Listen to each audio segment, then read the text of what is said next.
London की उस सुबह का माहौल कुछ अलग ही था। मेरे अपार्टमेंट की खिड़कियों से आती सूरज की हल्की रोशनी पूरे कमरे में फैल रही थी। मैं हरक्यूल पोयरो अपनी पसंदीदा कुर्सी पर बैठा था।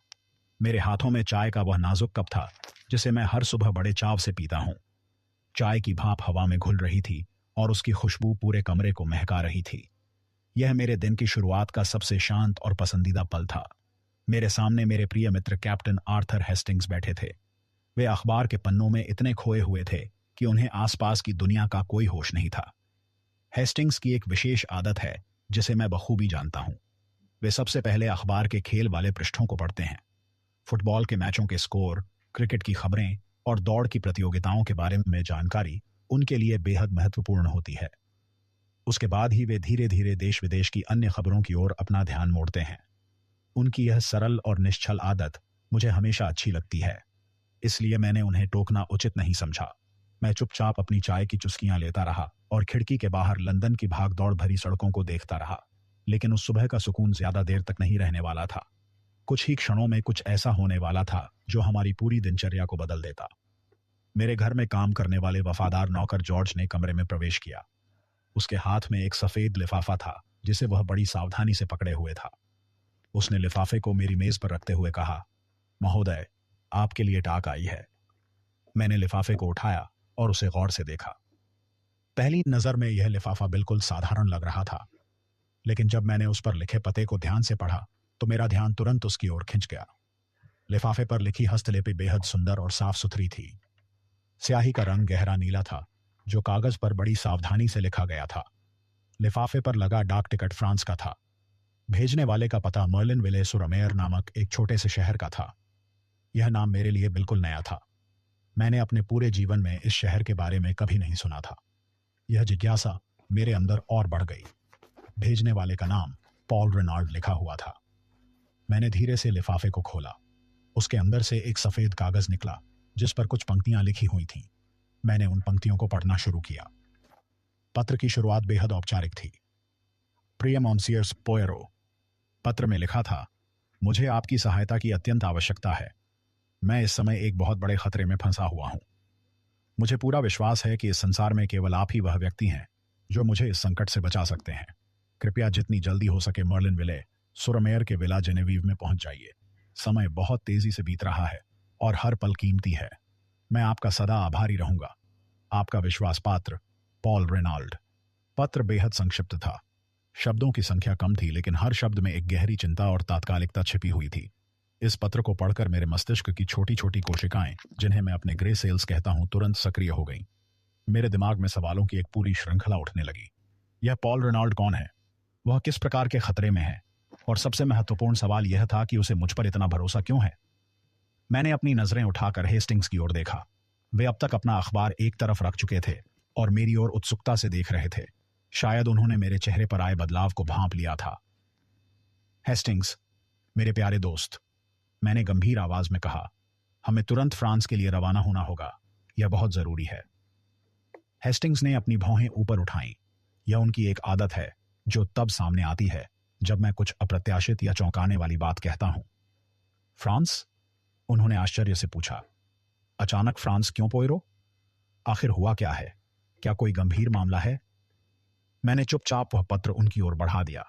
हेस्टिंग्स ने पत्र को अपने हाथों में लिया और ध्यान से पढ़ना शुरू किया। जैसे जैसे उनकी नजरें पत्र की पंक्तियों पर दौड़ती गईं, उनके चेहरे के भाव बदलते गए। पहले आश्चर्य था, फिर चिंता, और अंत में एक तरह का उत्साह उनके चेहरे पर उभर आया। पत्र पढ़ने के बाद उन्होंने मेरी ओर देखा। यह तो वाकई बहुत गंभीर मामला लगता है, उन्होंने कहा। लेकिन पोयरो, क्या आपको नहीं लगता कि यह किसी तरह का जाल भी हो सकता है? कोई हमें जानबूझकर वहां बुला रहा हो? मैंने हल्की मुस्कान के साथ उत्तर दिया, जाल हो या न हो हेस्टिंग्स, यह निश्चित रूप से एक रहस्य है, और आप जानते हैं कि हरक्यूल पोयरो किसी भी रहस्य को अनदेखा नहीं कर सकता। रहस्य मेरे लिए एक चुनौती है और मैं चुनौतियों से कभी नहीं भागता। मैंने तुरंत जॉर्ज को बुलाया और उसे निर्देश दिया कि वह हमारी यात्रा की सभी व्यवस्थाएं तत्काल करे। जॉर्ज एक अनुभवी और कुशल नौकर है। उसने फौरन काम में लग जाना शुरू कर दिया। कुछ ही घंटों के भीतर हमारे सूटकेस तैयार हो गए। हमने अपने साथ केवल आवश्यक चीजें रखीं, कपड़े, कुछ जरूरी दस्तावेज और मेरी जांच के लिए आवश्यक उपकरण। लेकिन सबसे महत्वपूर्ण चीज जो हमारे साथ थी वह थी मेरे दिमाग में चल रही अनगिनत संभावनाओं की श्रृंखला। दोपहर होते होते हम लंदन के रेलवे स्टेशन पर पहुंच गए। प्लेटफॉर्म पर भीड़ थी, लोग अपनी अपनी यात्राओं में व्यस्त थे। ट्रेन की सीटी बज रही थी और भाप के बादल हवा में उठ रहे थे। हमने फ्रांस जाने वाली ट्रेन में अपनी सीटें ली। ट्रेन ने धीरे धीरे स्टेशन छोड़ा और लंदन की गलियों को पीछे छोड़ते हुए देहात की ओर बढ़ने लगी। खिड़की के बाहर से गुजरते हरे भरे मैदान, छोटे छोटे गांव और नदियों का दृश्य मन को सुकून दे रहा था। ट्रेन के डिब्बे में बैठे बैठे मैंने हेस्टिंग्स को अपने विचारों के बारे में बताना शुरू किया। देखिए हेस्टिंग्स, मैंने कहा, यह पॉल रेनाल्ड जिसने हमें पत्र लिखा है वह कोई साधारण व्यक्ति नहीं है। मैंने उनके बारे में पहले सुना है। उन्होंने अपनी विशाल संपत्ति दक्षिण अमेरिका में व्यापार करके बनाई है। वे एक धनी और प्रभावशाली व्यक्ति हैं। लेकिन इस पत्र में जो बात मुझे परेशान कर रही है वह यह है कि उन्होंने खतरे का जिक्र तो किया है, लेकिन उस खतरे की प्रकृति के बारे में कोई विस्तृत जानकारी नहीं दी है। यह अधूरापन मुझे चिंतित कर रहा है। हेस्टिंग्स ने गंभीरता से सिर हिलाया।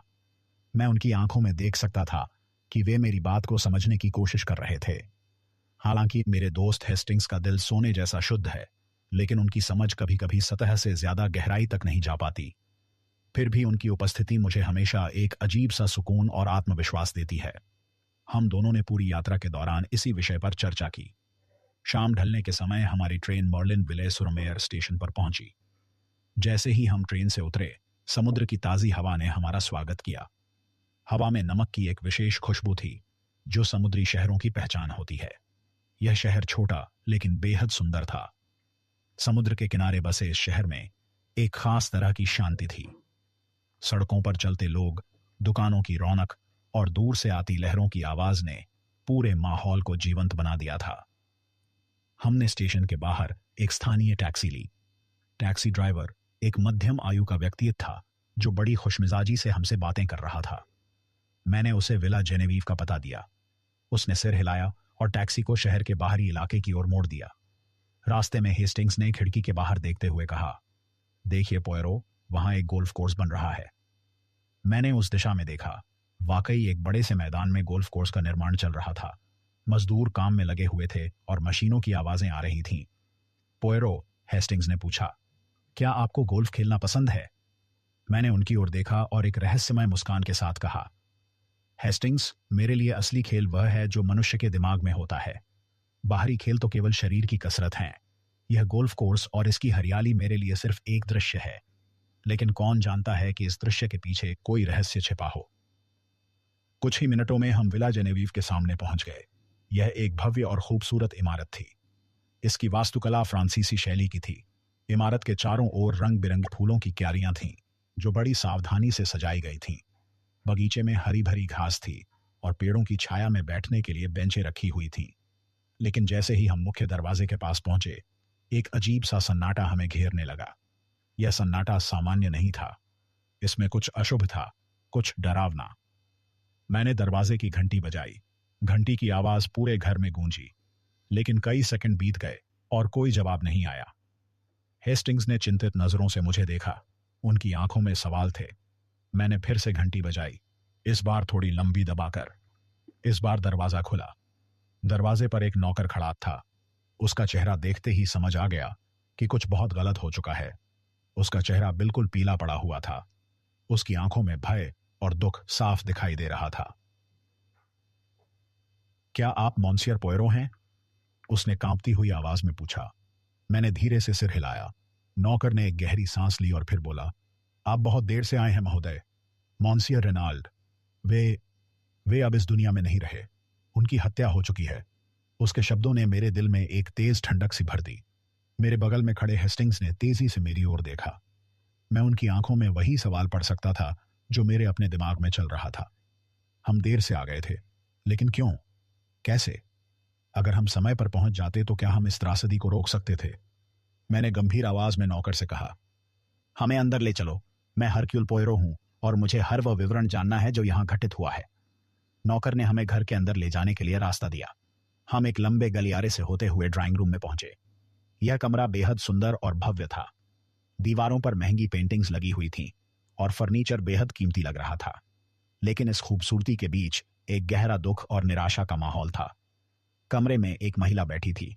वह एक सोफे पर बैठी थी और उसका पूरा शरीर शोक में डूबा हुआ लग रहा था। उसका चेहरा दुख और भय से भरा हुआ था। उसकी आंखें लाल थीं, जैसे वह बहुत देर तक रोई हो। यह थी मादाम एलोइस रेनाल्ड, पॉल रेनाल्ड की पत्नी। जैसे ही उसने हमें देखा, उसने धीरे से अपना सिर उठाया। मॉन्सियर पोयरो, उसने कमजोर आवाज में कहा, आप आ गए, लेकिन अब सब कुछ खत्म हो चुका है। मेरे पति को, उन्हें किसी ने मार डाला है। वे अब इस दुनिया में नहीं रहे। उसकी आवाज में इतना दर्द था कि किसी का भी दिल पिघल जाए। मैंने उसकी आंखों में सीधे देखा। मेरी आवाज में दृढ़ता थी। मादाम, हरक्यूल पोयरो कभी भी देर से नहीं आता जब तक कि सत्य को उजागर करने का समय न आ जाए। मुझे सब कुछ विस्तार से बताइए, हर छोटी से छोटी बात जो आपको याद हो। मैं आपसे वादा करता हूं कि मैं इस मामले की तह तक जाऊंगा। मादाम रेनाल्ड ने धीरे धीरे हमें पूरी घटना के बारे में बताना शुरू किया। उनकी आवाज कभी रुकती थी तो कभी कांपती थी। आज सुबह, उन्होंने कहा, जब नौकरों ने मेरे पति को नहीं देखा तो उन्होंने उन्हें ढूंढना शुरू किया। वे घर में कहीं नहीं मिले। फिर किसी ने उन्हें बाहर गोल्फ कोर्स के निर्माण स्थल पर देखा। वहां एक खुला हुआ गड्ढा था। उस गड्ढे में मेरे पति का शव पड़ा था। उनकी पीठ में एक चाकू गहराई से घुसा हुआ था। पुलिस को तुरंत बुलाया गया, लेकिन अभी तक उन्हें कोई ठोस सुराग नहीं मिला है। मैंने तुरंत निर्णय लिया, मुझे वह स्थान देखना होगा जहां यह घटना घटी है। हेस्टिंग्स, चलो, हमें अभी वहां जाना होगा। हेस्टिंग्स और मैं तुरंत गोल्फ कोर्स की ओर निकल पड़े। यह स्थान बिला से कुछ ही दूरी पर था। जैसे जैसे हम करीब पहुंचे, मुझे वहां पुलिस के अधिकारियों की आवाजें सुनाई देने लगीं। गोल्फ कोर्स के निर्माण स्थल पर पहुंचकर हमने देखा कि वहां कई लोग मौजूद थे। पुलिस के कुछ अधिकारी उस खुले गड्ढे के चारों ओर खड़े थे। गड्ढा काफी गहरा था और ताजा खोदा गया लग रहा था। यह गड्ढा शायद गोल्फ कोर्स के किसी हिस्से के लिए बनाया जा रहा था, लेकिन अब यह एक अपराध स्थल बन चुका था। मैंने गड्ढे के पास जाकर बहुत ध्यान से निरीक्षण करना शुरू किया। वहां की मिट्टी का रंग, उसकी बनावट, आसपास के पैरों के निशान, हर चीज को मैंने बारीकी से देखा। शव अब वहां नहीं था, उसे पुलिस ने हटा दिया था, लेकिन गड्ढे की स्थिति और आसपास के सबूत अभी भी मौजूद थे। मुझे कुछ विशेष चीजें नजर आईं जो बेहद महत्वपूर्ण थीं। एक टूटा हुआ पाइप का टुकड़ा मिट्टी में दबा हुआ था। गड्ढे के किनारों पर कुछ असामान्य निशान थे जो साधारण खुदाई से नहीं बने लग रहे थे, और हवा में एक विशेष प्रकार की गंध थी जो मुझे पहचानी सी लग रही थी। हेस्टिंग्स मेरे बगल में खड़े थे। उन्होंने मुझसे पूछा, पोयरो, क्या आपको कुछ समझ में आया? मुझे तो यहां कुछ खास नजर नहीं आ रहा। मैंने हल्की मुस्कान के साथ कहा, हेस्टिंग्स, मेरे प्यारे दोस्त, आपको केवल अपनी आंखों से नहीं बल्कि अपने दिमाग से देखना होगा। यह गड्ढा, यह स्थान, यह चाकू और यह मृत्यु, ये सब एक कहानी कह रहे हैं, और मैं, हरक्यूल पोयरो, इस कहानी को सुनने और समझने वाला हूं। यहां जो कुछ हुआ है वह कोई साधारण हत्या नहीं है। मैं गड्ढे के बिल्कुल किनारे पर खड़ा था। यह गड्ढा, जो कभी एक खेल के मैदान का हिस्सा बनने वाला था, अब एक कब्र बन चुका था। मर्लिन विले सुरमेयर का यह गोल्फ कोर्स, जो खुशी और मनोरंजन का प्रतीक बनने की कल्पना में बनाया जा रहा था, अब एक डरावने रहस्य का केंद्र बन गया था। सूरज की आखिरी किरणें क्षितिज के पार जा चुकी थीं। शाम का अंधेरा धीरे धीरे चारों ओर फैलने लगा था। समुद्र से आने वाली ठंडी हवा अब और तेज हो गई थी और मेरे चेहरे को छू रही थी। मेरे बगल में हेस्टिंग्स खड़े थे। उनकी नजरें उस गड्ढे पर टिकी हुई थीं जहां कुछ ही घंटे पहले पॉल रेनाल्ड का निर्जीव शरीर पड़ा था। मैं देख सकता था कि हेस्टिंग्स का चेहरा कुछ पीला पड़ गया था। मौत का दृश्य, चाहे वह सामने हो या कल्पना में, हमेशा असहज करने वाला होता है। हेस्टिंग्स युद्ध में रहे हैं, उन्होंने मृत्यु को करीब से देखा है, फिर भी हर बार यह उन्हें परेशान कर देता है।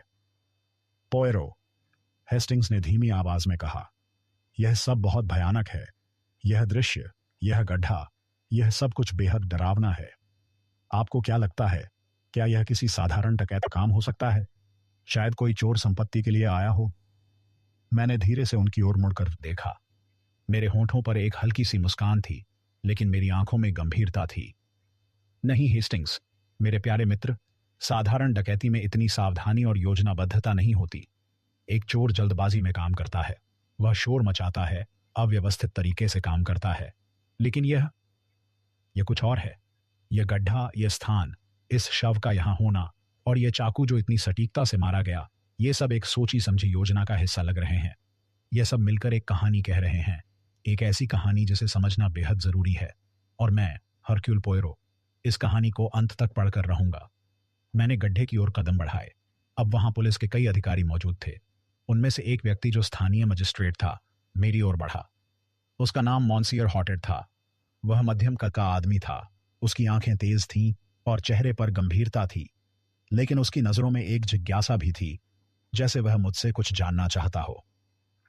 मॉन्सियर पोयरो, उसने विनम्रता से कहा, हमें बताया गया था कि आप यहां आ रहे हैं। आपका स्वागत है। हालांकि परिस्थितियां बेहद दुखद हैं, हम सभी इस मामले को जल्द से जल्द सुलझाना चाहते हैं। मैंने उसकी ओर देखा और धीरे से सिर हिलाया। मॉन्सियर हॉटेड, मैं यहां केवल एक उद्देश्य से आया हूं, और वह है सत्य को खोजना। कृपया मुझे वह शव दिखाइए। मुझे हर विवरण को बहुत ध्यान से देखना होगा। हॉटेड ने अपना हाथ गड्ढे की ओर बढ़ाया। मैंने नीचे की ओर देखा। हालांकि शव को अब हटा दिया गया था, लेकिन गड्ढे में अभी भी उसकी मौजूदगी के निशान थे। मिट्टी पर खून के धब्बे, शरीर की छाप और वह स्थान जहां चाकू घुसा था, सब कुछ साफ दिख रहा था। मैंने अपने घुटनों के बल बैठकर बहुत सावधानी से निरीक्षण शुरू किया। मेरे छोटे छोटे ग्रे सेल्स पूरी तरह से सक्रिय हो गए थे। हर छोटी से छोटी चीज को मैं बारीकी से देख रहा था। पहली बात जो मेरे ध्यान में आई वह थी चाकू की स्थिति के बारे में पुलिस की रिपोर्ट। पुलिस के एक अधिकारी ने बताया कि चाकू पीठ में बिल्कुल सटीक तरीके से घुसा हुआ था। यह कोई अंधाधुंध वार नहीं था। हमलावर को पता था कि उसे किस जगह पर वार करना है ताकि मौत तत्काल हो। यह पेशेवर काम लग रहा था। दूसरी महत्वपूर्ण बात थी गड्ढे के आसपास की मिट्टी। गड्ढा ताजा खोदा गया था, यह तो स्पष्ट था, क्योंकि यहां गोल्फ कोर्स का निर्माण चल रहा था। लेकिन गड्ढे के किनारों पर कुछ असामान्य निशान थे। ये निशान ऐसे लग रहे थे जैसे कोई भारी वस्तु को घसीटकर यहां लाया गया हो। शायद शव को यहां तक लाने में यह निशान बने हों। लेकिन फिर एक और सवाल उठता था, क्या मृतक को यहां मारा गया था या कहीं और? मैंने हेस्टिंग्स की ओर देखा। वे खड़े खड़े पूरी स्थिति को समझने की कोशिश कर रहे थे। हेस्टिंग्स, मैंने पूछा, आपको यहां क्या दिखाई दे रहा है? कुछ विशेष नजर आ रहा है? हेस्टिंग्स ने गड्ढे की ओर ध्यान से देखा। उन्होंने कुछ देर सोचा और फिर बोले, मुझे तो यहां बस एक गड्ढा दिख रहा है पोयरो, और वह स्थान जहां शव पड़ा था, लेकिन मुझे कुछ खास नजर नहीं आ रहा। आप क्या देख रहे हैं? मैंने धीरे से मुस्कुराते हुए कहा, हेस्टिंग्स, यही तो फर्क है। आप अपनी आंखों से देखते हैं, मैं अपने दिमाग से देखता हूं। इस गड्ढे का अस्तित्व, इसका स्थान, यह कि इसे क्यों चुना गया, यह सब महत्वपूर्ण प्रश्न है। और यह चाकू जो इतनी सटीकता से घुसाया गया, यह बताता है कि हमलावर एक अनुभवी व्यक्ति था। ये सब सवाल हैं मेरे दोस्त, और इन सवालों के जवाब हमें हत्यारे तक ले जाएंगे। मैं अभी गड्ढे के पास ही खड़ा था और विभिन्न संभावनाओं पर विचार कर रहा था कि तभी एक युवा व्यक्ति तेज कदमों से हमारी ओर आता दिखाई दिया। उसका चेहरा आत्मविश्वास से भरा हुआ था और उसकी चाल में एक अजीब सी मजबूती थी। उसके कपड़े महंगे थे और उसके हाथ में एक छड़ी थी जिसे वह बड़े अंदाज में पकड़े हुए था। जैसे जैसे वह करीब आया, मैं उसके चेहरे के भावों को पढ़ने की कोशिश करने लगा। उस युवा व्यक्ति की आंखों में जो चमक थी, वह मुझे एकदम से असहज कर गई। उसके चेहरे पर एक ऐसा अहंकार था जो पहली नजर में ही साफ दिखाई दे रहा था। यह अहंकार मुझे बिल्कुल पसंद नहीं आया। वह व्यक्ति हमारे बिल्कुल करीब आया और रुका। उसने अपनी छड़ी जमीन पर टिकाई और बड़े आत्मविश्वास से बोला, मॉन्सियर पोयरो, मेरा नाम मॉन्सियर गिरो है। मैं पेरिस की स्यूरेते से हूं। इस हत्या की जांच अब मेरी जिम्मेदारी है। मैंने उस युवक को गौर से देखा। वह 30 साल की उम्र के आसपास रहा होगा। उसके कपड़े महंगे और आधुनिक थे। उसके चेहरे पर एक विचित्र किस्म का घमंड था, जैसे उसे पूरा यकीन हो कि वह दुनिया की हर समस्या को हल कर सकता है। मैंने शांत और नियंत्रित आवाज में जवाब दिया, मॉन्सियर गिरो, मुझे यह जानकर प्रसन्नता हुई कि आप यहां उपस्थित हैं। निश्चित रूप से हम दोनों मिलकर काम कर सकते हैं, लेकिन मुझे लगता है कि हमारे काम करने के तरीके एक दूसरे से बिल्कुल अलग होंगे। गिरो ने हल्की हंसी के साथ उत्तर दिया। उसकी हंसी में एक व्यंग्य था। पोयरो, मैंने आपके बारे में काफी कुछ सुन रखा है। आप पुराने जमाने के जासूस हैं, मनोविज्ञान, छोटे छोटे ग्रे सेल्स और सब कुछ। लेकिन मैं आपको साफ साफ बता दूं कि इस मामले में असली और ठोस सुराग जमीन पर बिखरे पड़े हैं। उसने अपना हाथ गड्ढे की ओर उठाया और इशारा करते हुए कहा, देखिए वहां, उस गड्ढे के पास एक टूटी हुई पाइप पड़ी है, और वहां देखिए, मिट्टी पर जूतों के स्पष्ट निशान हैं। ये सारी चीजें हमें सीधे हत्यारे तक पहुंचा देंगी। बाकी सब कुछ बेकार की बातें हैं। मैंने उसकी बातें ध्यान से सुनी, लेकिन मेरे मस्तिष्क में कुछ और ही विचार चल रहे थे। गिरो की बातें केवल सतह को छू रही थीं। वह केवल वही देख रहा था जो उसकी आंखों के सामने था। निशान और टूटी पाइप निस्संदेह महत्वपूर्ण हो सकती थीं, लेकिन ये चीजें पूरी कहानी को नहीं बताती थीं। असली सच्चाई इन दिखावटी सुरागों के पीछे छिपी हुई थी। मैंने गिरो की ओर देखते हुए कहा, मॉन्सियर गिरो, आपकी उत्सुकता और मेहनत निश्चित रूप से सराहनीय है, लेकिन हरक्यूल पोयरो केवल निशानों और भौतिक सुरागों को नहीं देखता। मैं उन निशानों के पीछे छिपी हुई मंशा को देखता हूं। मैं हत्यारे के दिमाग में झांकता हूं। गिरो ने मेरी बात को पूरी तरह नजरअंदाज कर दिया। वह अपने साथ आए सहायकों की ओर मुड़ा और उन्हें कुछ तेज तर्रार निर्देश देने लगा। उसकी आवाज में अधिकार था, लेकिन समझ की कमी थी। मैंने अपने बगल में खड़े हेस्टिंग्स की ओर देखा। उनकी आंखों में सवाल थे। मैंने धीमी आवाज में उनसे कहा, हेस्टिंग्स, यह जवान जासूस बहुत ज्यादा जल्दबाजी में है। वह केवल निशानों को देखता है, लेकिन पूरी कहानी को सुनने का धैर्य नहीं रखता। यह उसकी सबसे बड़ी कमजोरी है।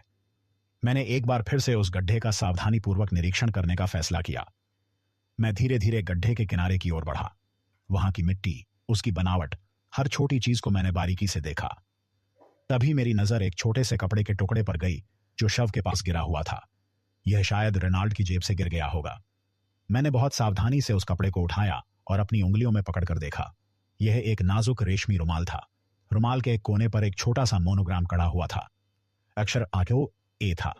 मैंने उस रुमाल को बड़ी सावधानी से अपनी जैकेट की जेब में रख लिया। हेस्टिंग्स ने उत्सुकता से मुझसे पूछा, पोयरो, यह क्या है? आपको क्या मिला? मैंने उनकी ओर देखा और गंभीर स्वर में कहा, यह एक सुराग हो सकता है हेस्टिंग्स, या फिर यह जानबूझकर यहां छोड़ा गया एक भटकाव भी हो सकता है। हमें इस बारे में बहुत सावधानी से सोचना होगा। ठीक उसी समय मादाम रेनाल्ड हमारे पास आईं। उनके चेहरे पर अभी भी गहरा दुख और भय स्पष्ट दिखाई दे रहा था, लेकिन उनकी आंखों में अब एक अलग तरह की दृढ़ता भी थी। शायद वे अपने पति की मौत का बदला लेने के लिए कुछ भी करने को तैयार थीं। उन्होंने मेरी ओर देखते हुए कहा, मॉन्सियर पोयरो, मुझे पूरा विश्वास है कि आप मेरे पति के हत्यारे को जरूर पकड़ लेंगे। मुझे आप पर पूरा भरोसा है। मैंने उनकी व्यथित आंखों में देखा और दृढ़ता से कहा, मादाम, हरक्यूल पोयरो कभी भी असफल नहीं होता। यह मेरा वादा है। लेकिन इस मामले को सुलझाने के लिए मुझे आपकी सहायता की बेहद जरूरत है। कृपया मुझे सब कुछ बताइए। कल रात जब आपके पति घर से निकले थे, तब क्या हुआ था? उन्होंने आपसे क्या बातें की थीं? मादाम रेनाल्ड ने एक लंबी और गहरी सांस ली। उनका चेहरा यादों में खो गया। फिर उन्होंने धीरे धीरे बताना शुरू किया। कल रात मेरे पति बेहद परेशान थे मॉन्सियर पोयरो। वे बहुत बेचैन लग रहे थे। उन्होंने किसी खतरे की बात की थी, लेकिन जब मैंने उनसे पूछा कि वह क्या खतरा है और किससे है, तो उन्होंने मुझे कोई विवरण नहीं दिया। रात को अचानक वे घर से बाहर निकल गए और फिर आज सुबह हमें उनका शव मिला। मुझे कुछ समझ नहीं आ रहा मॉन्सियर पोयरो, लेकिन मुझे लगता है कि यह कोई पुराना रहस्य था, कुछ ऐसा जो बहुत समय से उन्हें परेशान कर रहा था। मैंने उनके हर शब्द को बहुत ध्यान से सुना। उनकी आवाज में सच्चाई थी, यह तो स्पष्ट था, लेकिन साथ ही मुझे यह भी महसूस हुआ कि वे कुछ छिपा रही थीं, कुछ ऐसा जो वे मुझे बताना नहीं चाहती थीं। मैंने सीधा सवाल पूछा, मादाम, क्या आपके पति ने किसी महिला का नाम लिया था या फिर किसी पुराने दुश्मन के बारे में बात की थी?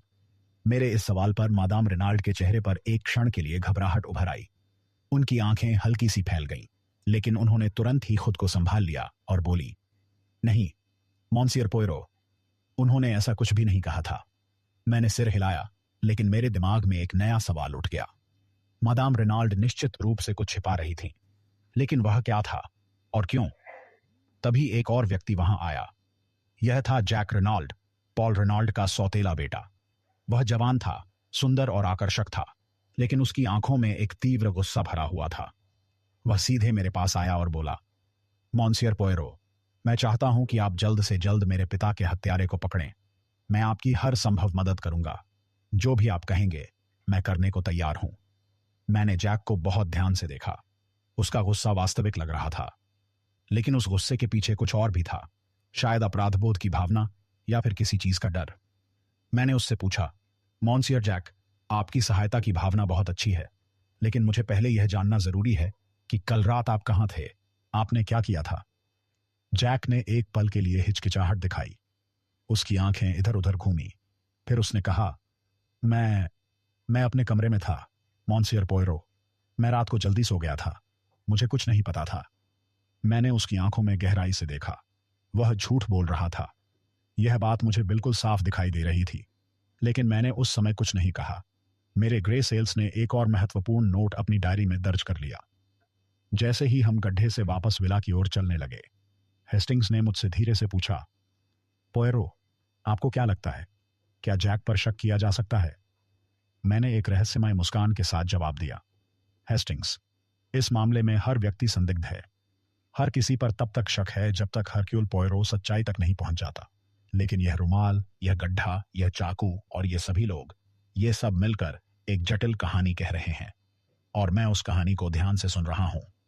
विला में वापस पहुंचकर मैंने तय किया कि अब मुझे और गहराई से जांच करनी होगी।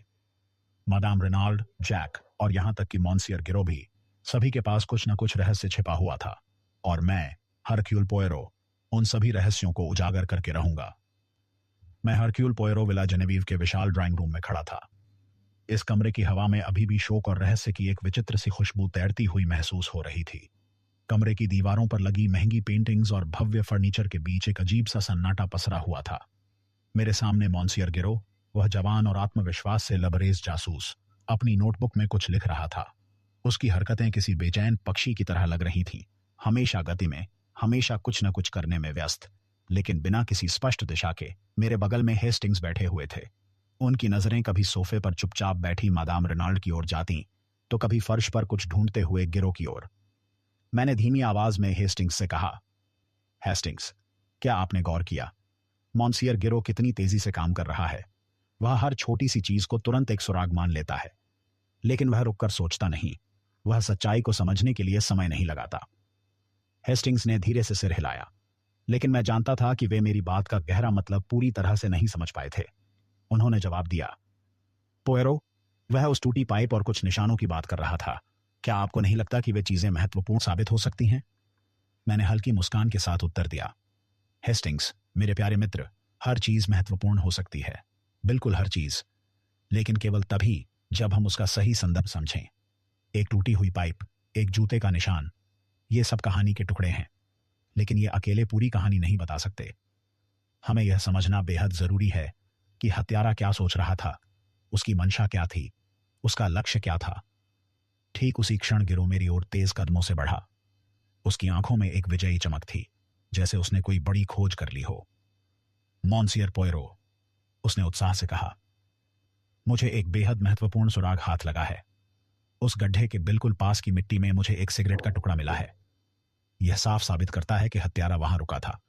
शायद वह अपनी योजना बना रहा था, या फिर अपने अपराध के बाद वहां खड़ा होकर सिगरेट पी रहा था। मैंने उसकी ओर देखा और बिल्कुल शांत आवाज में पूछा, और मॉन्सियर गिरो, क्या आपने यह भी सोचा कि वह सिगरेट का टुकड़ा किसी मजदूर का हो सकता है, वह व्यक्ति जो गोल्फ कोर्स पर काम कर रहा था? या फिर यह भी संभव है कि यह टुकड़ा जानबूझकर वहां छोड़ा गया हो, हमें गुमराह करने के लिए, हमें गलत रास्ते पर ले जाने के लिए? गिरो ने हंसते हुए कहा, पोयरो, आप बहुत ज्यादा सोचते हैं। मेरे लिए तो सुराग ही सच्चाई है, और यह सिगरेट मुझे निश्चित रूप से हत्यारे तक पहुंचा देगा। मैंने कुछ नहीं कहा। गिरो की यह जल्दबाजी और अति आत्मविश्वास मुझे भीतर से परेशान कर रहा था, लेकिन मैंने अपने ग्रे सेल्स को शांत रखा। मुझे पता था कि सच्चाई इतनी आसानी से नहीं मिलने वाली थी। मैंने हेस्टिंग्स की ओर देखा और इशारा करते हुए कहा, चलिए मेरे दोस्त, हमें विला के बाकी हिस्सों की भी जांच करनी चाहिए। हम ड्राइंग रूम से बाहर निकले और विला के लंबे गलियारों में घूमने लगे। विला जेनेवीव वाकई एक शानदार और भव्य इमारत थी। हर कोना धन और वैभव की कहानी कह रहा था, लेकिन इस सब के साथ ही एक अजीब सा सन्नाटा भी था। ऐसा लग रहा था जैसे इन दीवारों के पीछे कई रहस्य छिपे हुए हों। मैंने हेस्टिंग्स से कहा, हेस्टिंग्स, इस घर का हर कमरा कुछ न कुछ बोलता है। हमें बस उसकी भाषा समझनी है, हमें उसकी आवाज सुननी है। हम पॉल रेनाल्ड के निजी अध्ययन कक्ष में पहुंचे। यह एक विशाल कमरा था। इसमें एक भारी और पुरानी लकड़ी की मेज थी। चारों ओर किताबों से भरी अलमारियां थीं। एक खिड़की थी जो सीधे बगीचे की ओर खुलती थी। मैंने कमरे का अत्यंत सावधानी पूर्वक निरीक्षण शुरू किया। मेज पर कुछ कागजात बेतरतीब ढंग से बिखरे हुए थे। उनके बीच एक छोटी सी डायरी भी रखी थी। मैंने वह डायरी उठाई और उसके पन्नों को धीरे धीरे पलटना शुरू किया। डायरी में रेनाल्ड की साफ सुथरी लिखावट में कई नोट्स थे।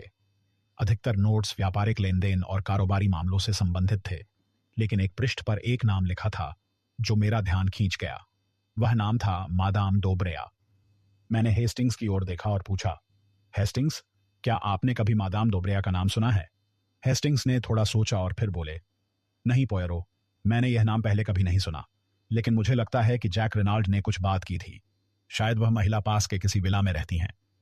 मैंने सिर हिलाया और गंभीरता से कहा, हाँ मेरे दोस्त, लेकिन सवाल यह है कि यह नाम इस डायरी में क्यों है?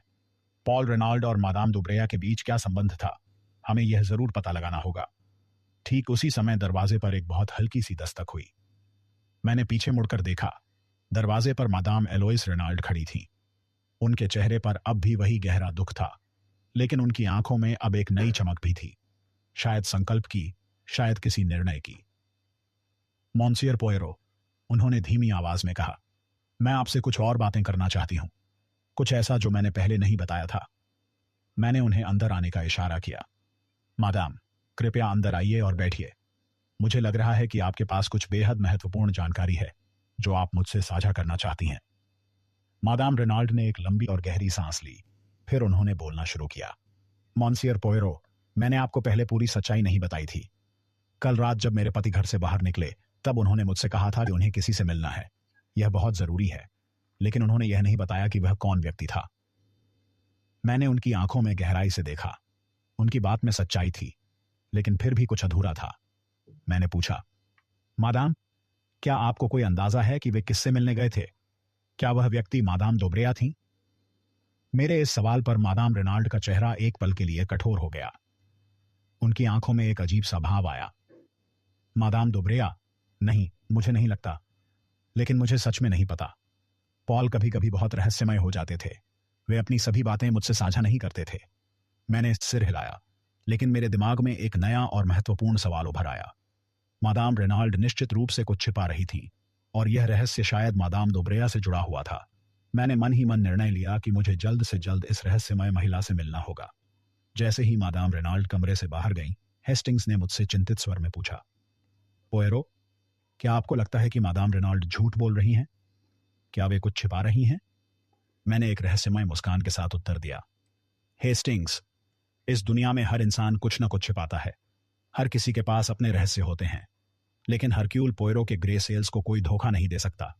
धीरे धीरे सब कुछ साफ हो जाएगा। हम अध्ययन कक्ष से बाहर निकले और विला के खूबसूरत बगीचे की ओर चल दिए। बाहर की ताजी हवा और फूलों की खुशबू ने हमारा स्वागत किया, लेकिन मेरे दिमाग में अभी भी कई सवाल घूम रहे थे। मादाम दोब्रेया कौन थी? पॉल रेनाल्ड से उसका क्या संबंध था? और सबसे महत्वपूर्ण, क्या वह इस हत्या से किसी तरह जुड़ी हुई थी? बगीचे में कदम रखते ही मेरी नजर कुछ और संकेतों पर गई। जमीन पर बिखरी चीजें मेरा ध्यान खींच रही थीं। एक पेड़ की टहनी टूटी हुई पड़ी थी। उसका रंग ताजा था, जैसे अभी अभी टूटी हो। मिट्टी की नरम सतह पर जूतों के हल्के निशान दिखाई दे रहे थे। ये निशान एक विशेष दिशा में जा रहे थे। मैंने गौर किया कि ये निशान उस गड्ढे की ओर नहीं, बल्कि विला के पिछले हिस्से की ओर बढ़ रहे थे। मैंने अपने साथी हेस्टिंग्स की ओर मुड़कर कहा, हेस्टिंग्स, इन निशानों को ध्यान से देखिए। ये हमें किसी और जगह की ओर ले जा रहे हैं। शायद कोई महत्वपूर्ण सुराग हमारा इंतजार कर रहा है। हम दोनों उन निशानों का अनुसरण करते हुए आगे बढ़े। बगीचे की हरियाली के बीच से गुजरते हुए हम एक छोटे से लोहे के गेट तक पहुंचे। यह गेट विला जेनेवीव के बगीचे को पड़ोस के दूसरे विला से जोड़ता था। गेट पुराना था और उसकी कब्जों पर हल्की सी जंग लगी हुई थी। मैंने गेट को ध्यान से देखा। वह हाल ही में खोला गया था, यह बात साफ थी। गेट के दूसरी तरफ एक युवा महिला खड़ी थी। वह सुंदर थी, शायद 20 या 22 वर्ष की उम्र की होगी। उसके चेहरे पर एक अजीब सी जिज्ञासा थी। उसकी आंखें हमारी ओर देख रही थीं, जैसे वह हमारा इंतजार कर रही हो। क्या आप मॉन्सियर पोयरो हैं? उस युवा महिला ने पूछा। उसकी आवाज में एक हल्की घबराहट थी। मैंने विनम्रता से सिर हिलाया। जी हां, मैं हरक्यूल पोयरो हूं। और आप कौन हैं? मेरा नाम मार्था दोब्रेया है, उसने उत्तर दिया। मैंने सुना है कि आप मॉन्सियर रेनाल्ड की हत्या के बारे में जांच कर रहे हैं। यह बहुत भयानक घटना है। मैंने उसे बहुत ध्यान से देखा। मार्था की सुंदरता में कोई शक नहीं था, लेकिन उसकी आवाज में एक विशेष किस्म की घबराहट थी जो मुझे असामान्य लग रही थी। मैंने सीधा सवाल पूछा, मादेमोइसेल, कल रात आपने कुछ अजीब देखा या सुना था? कोई असामान्य आवाज, कोई व्यक्ति? मार्था ने एक पल के लिए रुककर सोचा, फिर उसने जवाब दिया, नहीं मॉन्सियर पोयरो, मैं अपने कमरे में थी, मुझे कुछ भी पता नहीं चला। मैंने उसकी आंखों में गहराई से देखा। वह भी कुछ छिपा रही थी। मेरे ग्रे सेल्स ने तुरंत एक और महत्वपूर्ण टिप्पणी दर्ज कर ली। यह युवा महिला जो कुछ कह रही थी वह पूरी सच्चाई नहीं थी। जब हम विला की ओर लौटने लगे तो हेस्टिंग्स ने मुझसे धीमी आवाज में पूछा, पोयरो, आपको क्या लगता है, क्या यह मार्था दोब्रेया इस पूरे मामले में किसी तरह से शामिल है? मैंने हल्की मुस्कान के साथ जवाब दिया, हेस्टिंग्स मेरे प्यारे दोस्त, इस मामले में हर व्यक्ति किसी न किसी तरह से जुड़ा हुआ है। जब तक हरक्यूल पोयरो पूरी सच्चाई को सामने नहीं ला देता तब तक सभी संदिग्ध हैं। लेकिन यह मार्था दोब्रेया निश्चित रूप से कुछ जानती है, और मैं, पोयरो, यह पता लगाकर रहूंगा कि वह क्या छिपा रही है। मैं हरक्यूल पोयरो विला जेनेवीव के बगीचे में खड़ा था। सूरज की किरणें पेड़ों की पत्तियों के बीच से छनकर जमीन पर सुनहरे धब्बे बना रही थीं। हवा में फूलों की हल्की खुशबू थी। मेरे बगल में हेस्टिंग्स खड़े थे। उनकी नजरें अभी भी उस छोटे से गेट की ओर थीं जहां हमारी मार्था दोब्रेया से मुलाकात हुई थी। मैं देख सकता था कि हेस्टिंग्स की जिज्ञासा बढ़ती जा रही थी। शायद उस युवा महिला की सुंदरता ने भी उन्हें थोड़ा प्रभावित किया था, लेकिन मेरा पूरा ध्यान उस रहस्य पर केंद्रित था जो इस विला की दीवारों के भीतर छिपा हुआ था। हेस्टिंग्स, मैंने कहा, यह विला केवल ईंट, पत्थर और लकड़ी का ढांचा नहीं है। यह एक जटिल कहानी है, प्रेम की, धोखे की और गहरे रहस्यों की कहानी। हमें इस कहानी के हर अध्याय को पढ़ना होगा। हेस्टिंग्स ने सिर हिलाया, लेकिन उनकी आंखों में कई सवाल थे। उन्होंने पूछा, पोयरो, आपको क्या लगता है, क्या मादाम रेनाल्ड या उनका बेटा जैक को छिपा रहे हैं? और वह मार्था दोब्रेया, वह इतनी घबराई हुई क्यों लग रही थी? मैंने एक रहस्यमय मुस्कान के साथ उत्तर दिया, हेस्टिंग्स, मेरे प्यारे मित्र, इस दुनिया में हर इंसान कुछ न कुछ छिपाता है, लेकिन हरक्यूल पोयरो के ग्रे सेल्स को कोई धोखा नहीं दे सकता। आइए, हमें इस घर के और भी रहस्यों को खोजना है। हम दोनों विला के अंदर लौट आए। ड्राइंग रूम में मादाम रेनाल्ड अभी भी बैठी हुई थीं। उनके बगल में उनका बेटा जैक रेनाल्ड खड़ा था। जैक का चेहरा गुस्से और बेचैनी से भरा हुआ था। उसकी मुट्ठियां कसी हुई थीं और उसकी आंखों में एक तूफान सा उठ रहा था। मैंने निर्णय लिया कि अब समय आ गया था जैक से और गहराई से बातचीत करने का। मैंने उसकी ओर देखा और शांत स्वर में कहा, मॉन्सियर जैक, क्या आप मुझे कुछ पल दे सकते हैं? मैं आपके पिता की हत्या के बारे में कुछ और जानकारी चाहता हूं। जैक ने एक क्षण के लिए हिचकिचाहट दिखाई, फिर उसने सिर हिलाया। ठीक है मॉन्सियर पोयरो, लेकिन मैं आपको पहले ही बता चुका हूं। उस रात मैं अपने कमरे में था। मैंने उसकी आंखों में सीधे देखा। उसकी आवाज में एक हल्की कंपन थी जो मुझे साफ बता रही थी कि वह पूरा सच नहीं बोल रहा था। मैंने बहुत शांत और नियंत्रित आवाज में कहा, मॉन्सियर जैक, हरक्यूल पोयरो सच्चाई और झूठ के बीच का फर्क बखूबी जानता है। आपने कहा कि आप अपने कमरे में थे, लेकिन मुझे लगता है कि आप कहीं और थे। क्या आप मुझे सच बताएंगे? जैक का चेहरा अचानक लाल हो गया। उसने घबराहट में अपनी मां की ओर देखा। मादाम रेनाल्ड चुपचाप हमारी बातचीत सुन रही थीं। जैक ने एक गहरी सांस ली और फिर बोला, ठीक है मॉन्सियर पोयरो, मैं उस रात बाहर गया था, लेकिन यह मेरे पिता की हत्या से बिल्कुल भी जुड़ा हुआ नहीं है।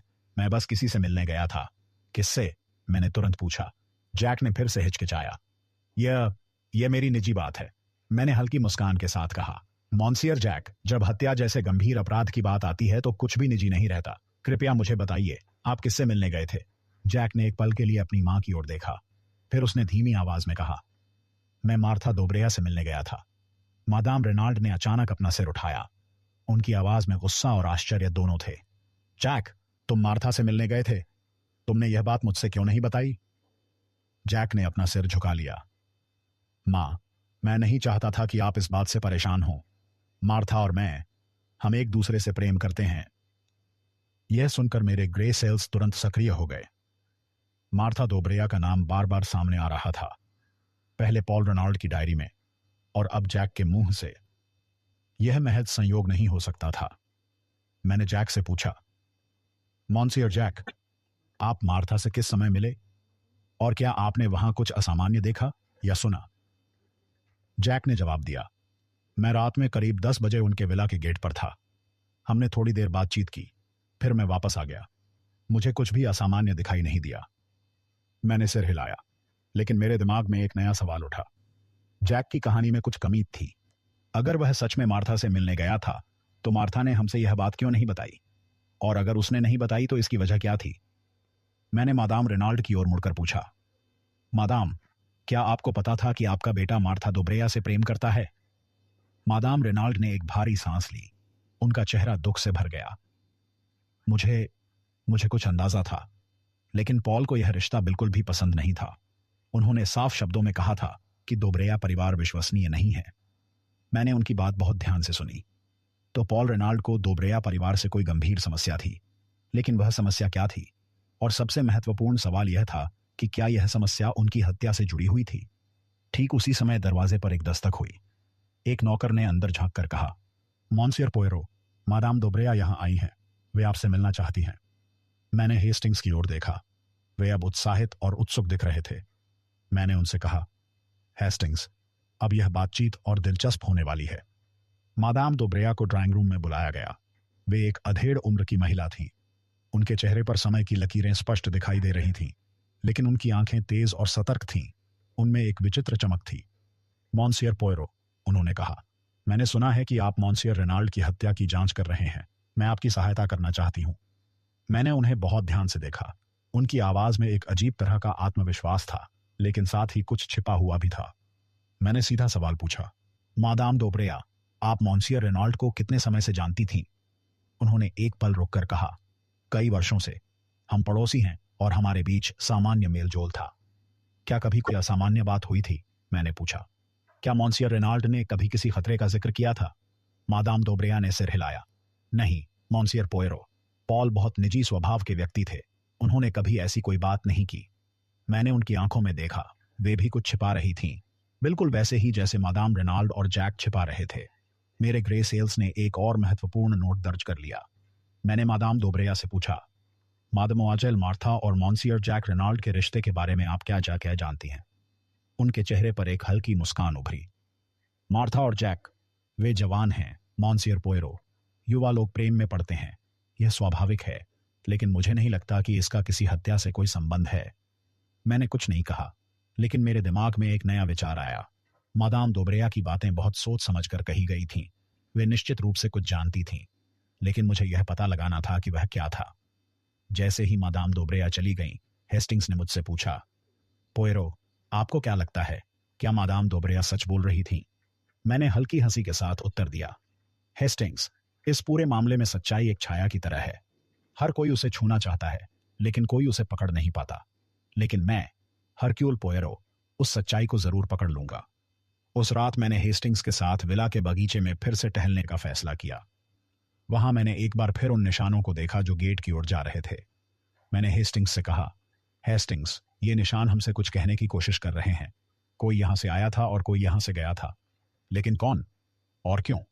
हेस्टिंग्स ने सिर हिलाया। पोयरो, मुझे लगता है कि शायद यह जैक हो सकता है। वह तो मार्था से मिलने गया था। मैंने मुस्कुराते हुए कहा, हेस्टिंग्स, आपकी सरलता मुझे हमेशा आकर्षित करती है, लेकिन हमें यह भी सोचना होगा कि क्या जैक सच बोल रहा है, और अगर वह सच बोल रहा है तो मार्था ने हमें यह बात क्यों नहीं बताई? जैसे ही हम विला की ओर लौटे, मेरे दिमाग में एक नया सवाल उठा। यह हत्या केवल एक व्यक्ति की मौत नहीं थी, यह एक पूरे परिवार की कहानी थी, एक पड़ोस की कहानी थी, और शायद किसी पुराने अतीत की कहानी भी थी। और मैं, हरक्यूल पोयरो, उस पूरी कहानी को अंत तक पढ़कर रहूंगा। अगली सुबह मैं हरक्यूल पोयरो विला जेनेवीव के बरामदे में खड़ा था। हवा में हल्की नमी थी और एक पतली धुंध चारों ओर फैली हुई थी। मेरे बगल में हेस्टिंग्स अपनी कॉफी के प्याले में खोए हुए थे, लेकिन मेरा मस्तिष्क शांत नहीं था। मेरे छोटे छोटे ग्रे सेल्स पूरी रात सक्रिय रहे थे। पॉल रेनाल्ड की हत्या के आसपास घूमते रहे थे। जैक रेनाल्ड का मार्था दोब्रेया के साथ संबंध, मादाम रेनाल्ड की चुप्पी और मादाम दोब्रेया की सावधानी से कही गई बातें, ये सब एक जटिल पहेली के टुकड़े थे, और मैं, पोयरो, उस पहेली को हल करने के लिए कटिबद्ध था। हेस्टिंग्स, मैंने कहा, आज का दिन बहुत महत्वपूर्ण होने वाला है। मुझे लगता है कि हम कुछ नया और निर्णायक खोजने वाले हैं। हेस्टिंग्स ने अपनी कॉफी का प्याला नीचे रखा। उन्होंने उत्सुकता से मेरी ओर देखा। पोयरो, आपको ऐसा क्यों लग रहा है? क्या आपको कोई नया सुराग मिल गया है? मैंने एक रहस्यमय मुस्कान के साथ उत्तर दिया, हेस्टिंग्स, मेरे प्यारे दोस्त, सुराग मेरे सामने नहीं बल्कि मेरे दिमाग में है, और जल्द ही, बहुत जल्द, सब कुछ स्पष्ट हो जाएगा। लेकिन मेरे मन में एक गहरा विश्वास था कि आज कुछ ऐसा होने वाला है जो इस पूरे मामले को एक नई दिशा में मोड़ देगा। शायद कोई ऐसा खुलासा होगा जो हमारी सोच को पूरी तरह बदल देगा। मेरी बात अभी पूरी भी नहीं हुई थी कि अचानक एक पुलिस अधिकारी तेज कदमों से विला की ओर दौड़ता हुआ आता दिखाई दिया। उसकी सांसें तेज चल रही थीं। उसका चेहरा गहरी परेशानी से भरा हुआ था। उसकी आंखों में एक अजीब सी बेचैनी और घबराहट साफ दिखाई दे रही थी। मॉन्सियर पोयरो, उसने जोर से पुकारा, आपको तुरंत गोल्फ कोर्स पर आना होगा। हमें वहां एक और शव मिला है। हेस्टिंग्स ने चौंक कर मेरी ओर देखा। उनकी आंखें आश्चर्य से फैल गई थीं। एक और शव? उन्होंने धीमी और कांपती आवाज में फुसफुसाते हुए कहा, पोयरो, यह सब क्या हो रहा है? यह मामला तो और भी जटिल होता जा रहा है। मैंने बिल्कुल शांत और नियंत्रित स्वर में जवाब दिया, हेस्टिंग्स, घबराइए मत, शांत रहिए। यह निश्चित रूप से अप्रत्याशित है, लेकिन हरक्यूल पोयरो के लिए कोई भी रहस्य असंभव नहीं है। चलिए, हमें जाकर देखना होगा कि यह नया टुकड़ा हमारी पहेली में कहां और कैसे फिट बैठता है। हम तेजी से गोल्फ कोर्स की ओर चल पड़े। वहां पहुंचकर हमने देखा कि मॉन्सियर गिरो और मॉन्सियर हॉटेड पहले से ही मौजूद थे। उस पहले गड्ढे से कुछ दूरी पर, एक घनी झाड़ी के बिल्कुल पास, एक और शव जमीन पर पड़ा हुआ था। यह एक पुरुष का शव था। उसके कपड़े बुरी तरह फटे हुए थे। उसका चेहरा मिट्टी और गंदगी से लिपटा हुआ था।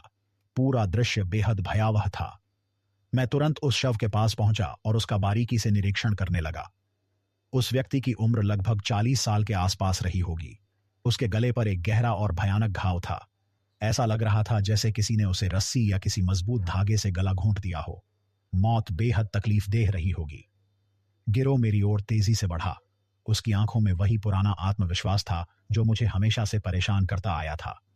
मॉन्सियर पोयरो, उसने उत्साह से कहा, यह शव इस पूरे मामले को और अधिक स्पष्ट कर देता है।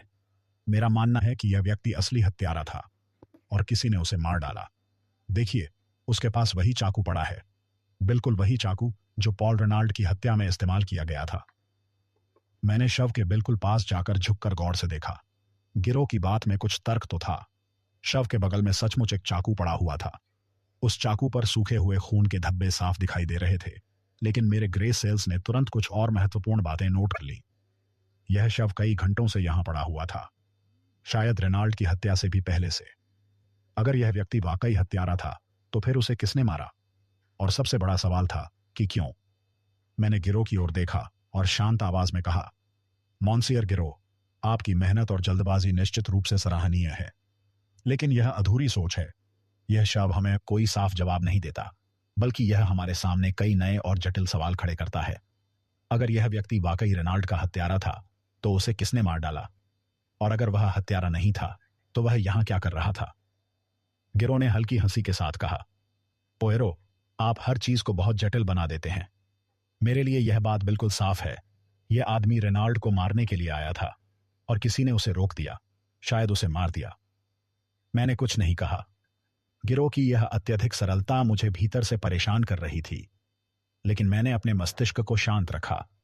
मैंने उस शव का और भी गहराई से निरीक्षण किया। उसके फटे हुए कपड़ों की जेब में एक छोटा सा कागज का टुकड़ा था। वह आधा फटा हुआ था। मैंने बहुत सावधानी से उसे निकाला और पढ़ा। उस पर लिखा था, आधी रात, गोल्फ कोर्स। यह स्पष्ट रूप से किसी मुलाकात का संदेश था, लेकिन यह किसके लिए था और किसने भेजा था? हेस्टिंग्स ने उत्सुकता से मेरी ओर देखा और पूछा, पोयरो, यह क्या है? क्या आपको कुछ मिला? मैंने उस कागज को अपनी जैकेट की जेब में सावधानी से रखते हुए कहा, हेस्टिंग्स, यह एक और महत्वपूर्ण टुकड़ा है, लेकिन यह हमें अंततः कहां ले जाएगा, यह अभी देखना बाकी है। मैंने मॉन्सियर हॉटेड की ओर मुड़कर पूछा, क्या इस व्यक्ति की पहचान हो पाई है? हॉटेड ने निराशा से सिर हिलाया, नहीं मॉन्सियर पोयरो, उसके पास कोई भी पहचान पत्र या कागजात नहीं है। शायद वह कोई आवारा या भटकता हुआ व्यक्ति था। मैंने सिर हिलाया, लेकिन मेरे मस्तिष्क में एक नया विचार कौंध गया। यह कोई साधारण आवारा नहीं था। उसके कपड़े भले ही फटे और गंदे थे, लेकिन उसके जूतों की बनावट और गुणवत्ता अच्छी थी, और उसकी उंगलियों पर स्याही के धब्बे साफ दिखाई दे रहे थे। यह संकेत था कि वह पढ़ा लिखा व्यक्ति था। मैंने हेस्टिंग्स से कहा, हेस्टिंग्स, यह शव हमें एक बिल्कुल नई दिशा की ओर इशारा कर रहा है। हमें यह पता लगाना बेहद जरूरी है कि यह व्यक्ति कौन था और वह रेनाल्ड से क्यों मिलने आया था। हम विला की ओर लौट आए। वहां मादाम रेनाल्ड और जैक हमारा इंतजार कर रहे थे। मैंने मादाम रेनाल्ड से सीधा सवाल पूछा, मादाम, क्या आपके पति ने कभी किसी अजनबी व्यक्ति का जिक्र किया था? कोई ऐसा व्यक्ति जो शायद उनसे मिलने आया हो, खासकर रात के समय? मादाम रेनाल्ड ने सिर हिलाया, नहीं मॉन्सियर पोयरो, पॉल बहुत ही निजी स्वभाव के व्यक्ति थे। उन्होंने कभी ऐसी कोई बात नहीं की। मैंने उनकी आंखों में गहराई से देखा। उनकी बात में सच्चाई थी, लेकिन फिर भी कुछ छिपा हुआ था, कुछ जो वे नहीं बता रही थीं। मैंने जैक की ओर देखा और पूछा, मॉन्सियर जैक, क्या आपने कल रात गोल्फ कोर्स के आसपास किसी अजनबी को देखा था जब आप मार्था से मिलने गए थे? जैक ने बहुत जल्दी से सिर हिलाया। नहीं मॉन्सियर पोयरो, मैंने वहां किसी को नहीं देखा। मैंने सिर हिलाया, लेकिन मेरे ग्रे सेल्स ने एक और महत्वपूर्ण टिप्पणी दर्ज कर ली। जैक की जल्दबाजी और उसकी आंखों में उभरती हल्की घबराहट मुझे साफ बता रही थी कि वह कुछ छिपा रहा था। तभी मॉन्सियर गिरोविला में दाखिल हुए। उनकी चाल में वही पुराना अहंकार था। मॉन्सियर पोयरो, उन्होंने कहा, मैंने उस चाकू की पूरी जांच करवाई है। उस पर रेनाल्ड का खून लगा है। यह साफ साबित करता है कि दूसरा शव हत्यारे का ही है। मैंने बेहद शांत स्वर में कहा, मॉन्सियर गिरो, आपकी मेहनत सराहनीय है, लेकिन क्या आपने यह भी सोचा कि शायद यह चाकू बाद में वहां जानबूझकर रखा गया हो, हमें गुमराह करने के लिए? और अगर यह व्यक्ति सच में हत्यारा था तो उसे किसने मारा? गिरो ने मेरी बात को पूरी तरह नजरअंदाज कर दिया। वे मॉन्सियर हॉटेड से कुछ और चर्चा करने लगे। मैंने हेस्टिंग्स की ओर देखा और धीमी आवाज में कहा, हेस्टिंग्स, यह दूसरा शव इस पूरे मामले को और अधिक जटिल बना रहा है, लेकिन हरक्यूल पोयरो के लिए जटिलता ही सच्चाई तक पहुंचने का रास्ता है। उस दोपहर मैंने तय किया कि मुझे मार्था दोब्रेया से एक बार फिर बातचीत करनी होगी। हम उनके विला की ओर चल दिए। मार्था हमें उनके बगीचे में मिली। वह फूलों की क्यारी की देखभाल कर रही थी। मॉन्सियर पोयरो, उसने कहा, आप फिर से आए हैं, क्या कुछ नया हुआ है? मैंने उसकी ओर देखा और सीधा सवाल पूछा। मादमोआजेल, आपने हमें बताया था कि आपने जैक से रात में मुलाकात की थी। क्या उस समय आपने गोल्फ कोर्स के आसपास किसी अजनबी को देखा था? मार्था ने एक पल रुककर कहा, नहीं मॉन्सियर पोयरो, मैंने किसी को नहीं देखा। मैंने उसकी आंखों में गहराई से देखा। वह झूठ बोल रही थी। मेरे ग्रे सेल्स ने तुरंत एक और नोट बना लिया। जब हम विला की ओर लौट रहे थे तो हेस्टिंग्स ने मुझसे पूछा, पोयरो, यह दूसरा शव, क्या आपको लगता है कि यह सब कोई गलत फहमी है? मैंने मुस्कुराते हुए कहा, हेस्टिंग्स, मेरे दोस्त, इस मामले में गलत फहमियां ही असल सच्चाई की कुंजी हैं। यह दूसरा शव, यह चाकू और यह कागज का टुकड़ा, ये सब मिलकर एक जटिल कहानी कह रहे हैं, और मैं हरक्यूल पोयरो उस कहानी को ध्यान से सुन रहा हूं। मैं हरक्यूल पोयरो विला जेनेवीव के शांत ड्राइंग रूम में बैठा था। मेरे सामने एक छोटी नोटबुक खुली पड़ी थी। उसमें मैंने इस पूरे मामले के हर महत्वपूर्ण विवरण को बड़ी सावधानी से दर्ज किया हुआ था। मेरे बगल में हेस्टिंग्स बैठे थे। वे अब इस रहस्य की गहराई में पूरी तरह से खो चुके थे। गोल्फ कोर्स पर मिला दूसरा शव मेरे दिमाग में लगातार घूम रहा था। वह कागज का टुकड़ा जिस पर लिखा था, आधी रात गोल्फ कोर्स, मेरे ग्रे सेल्स को बार बार चुनौती दे रहा था। यह मुलाकात किसके लिए तय की गई थी, और वह दूसरा मृत व्यक्ति आखिर कौन था?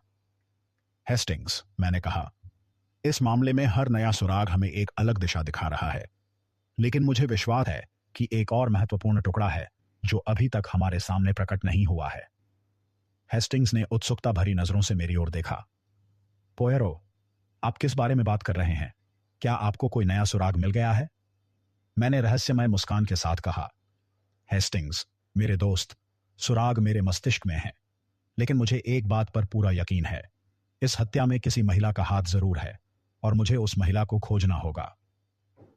मेरी बात पूरी भी नहीं हुई थी कि मॉन्सियर हॉटेड कमरे में प्रवेश कर आए। उनका चेहरा गंभीर था। उनके हाथ में एक कागज था। मॉन्सियर पोयरो, उन्होंने कहा, हमें एक नया और महत्वपूर्ण सुराग मिला है।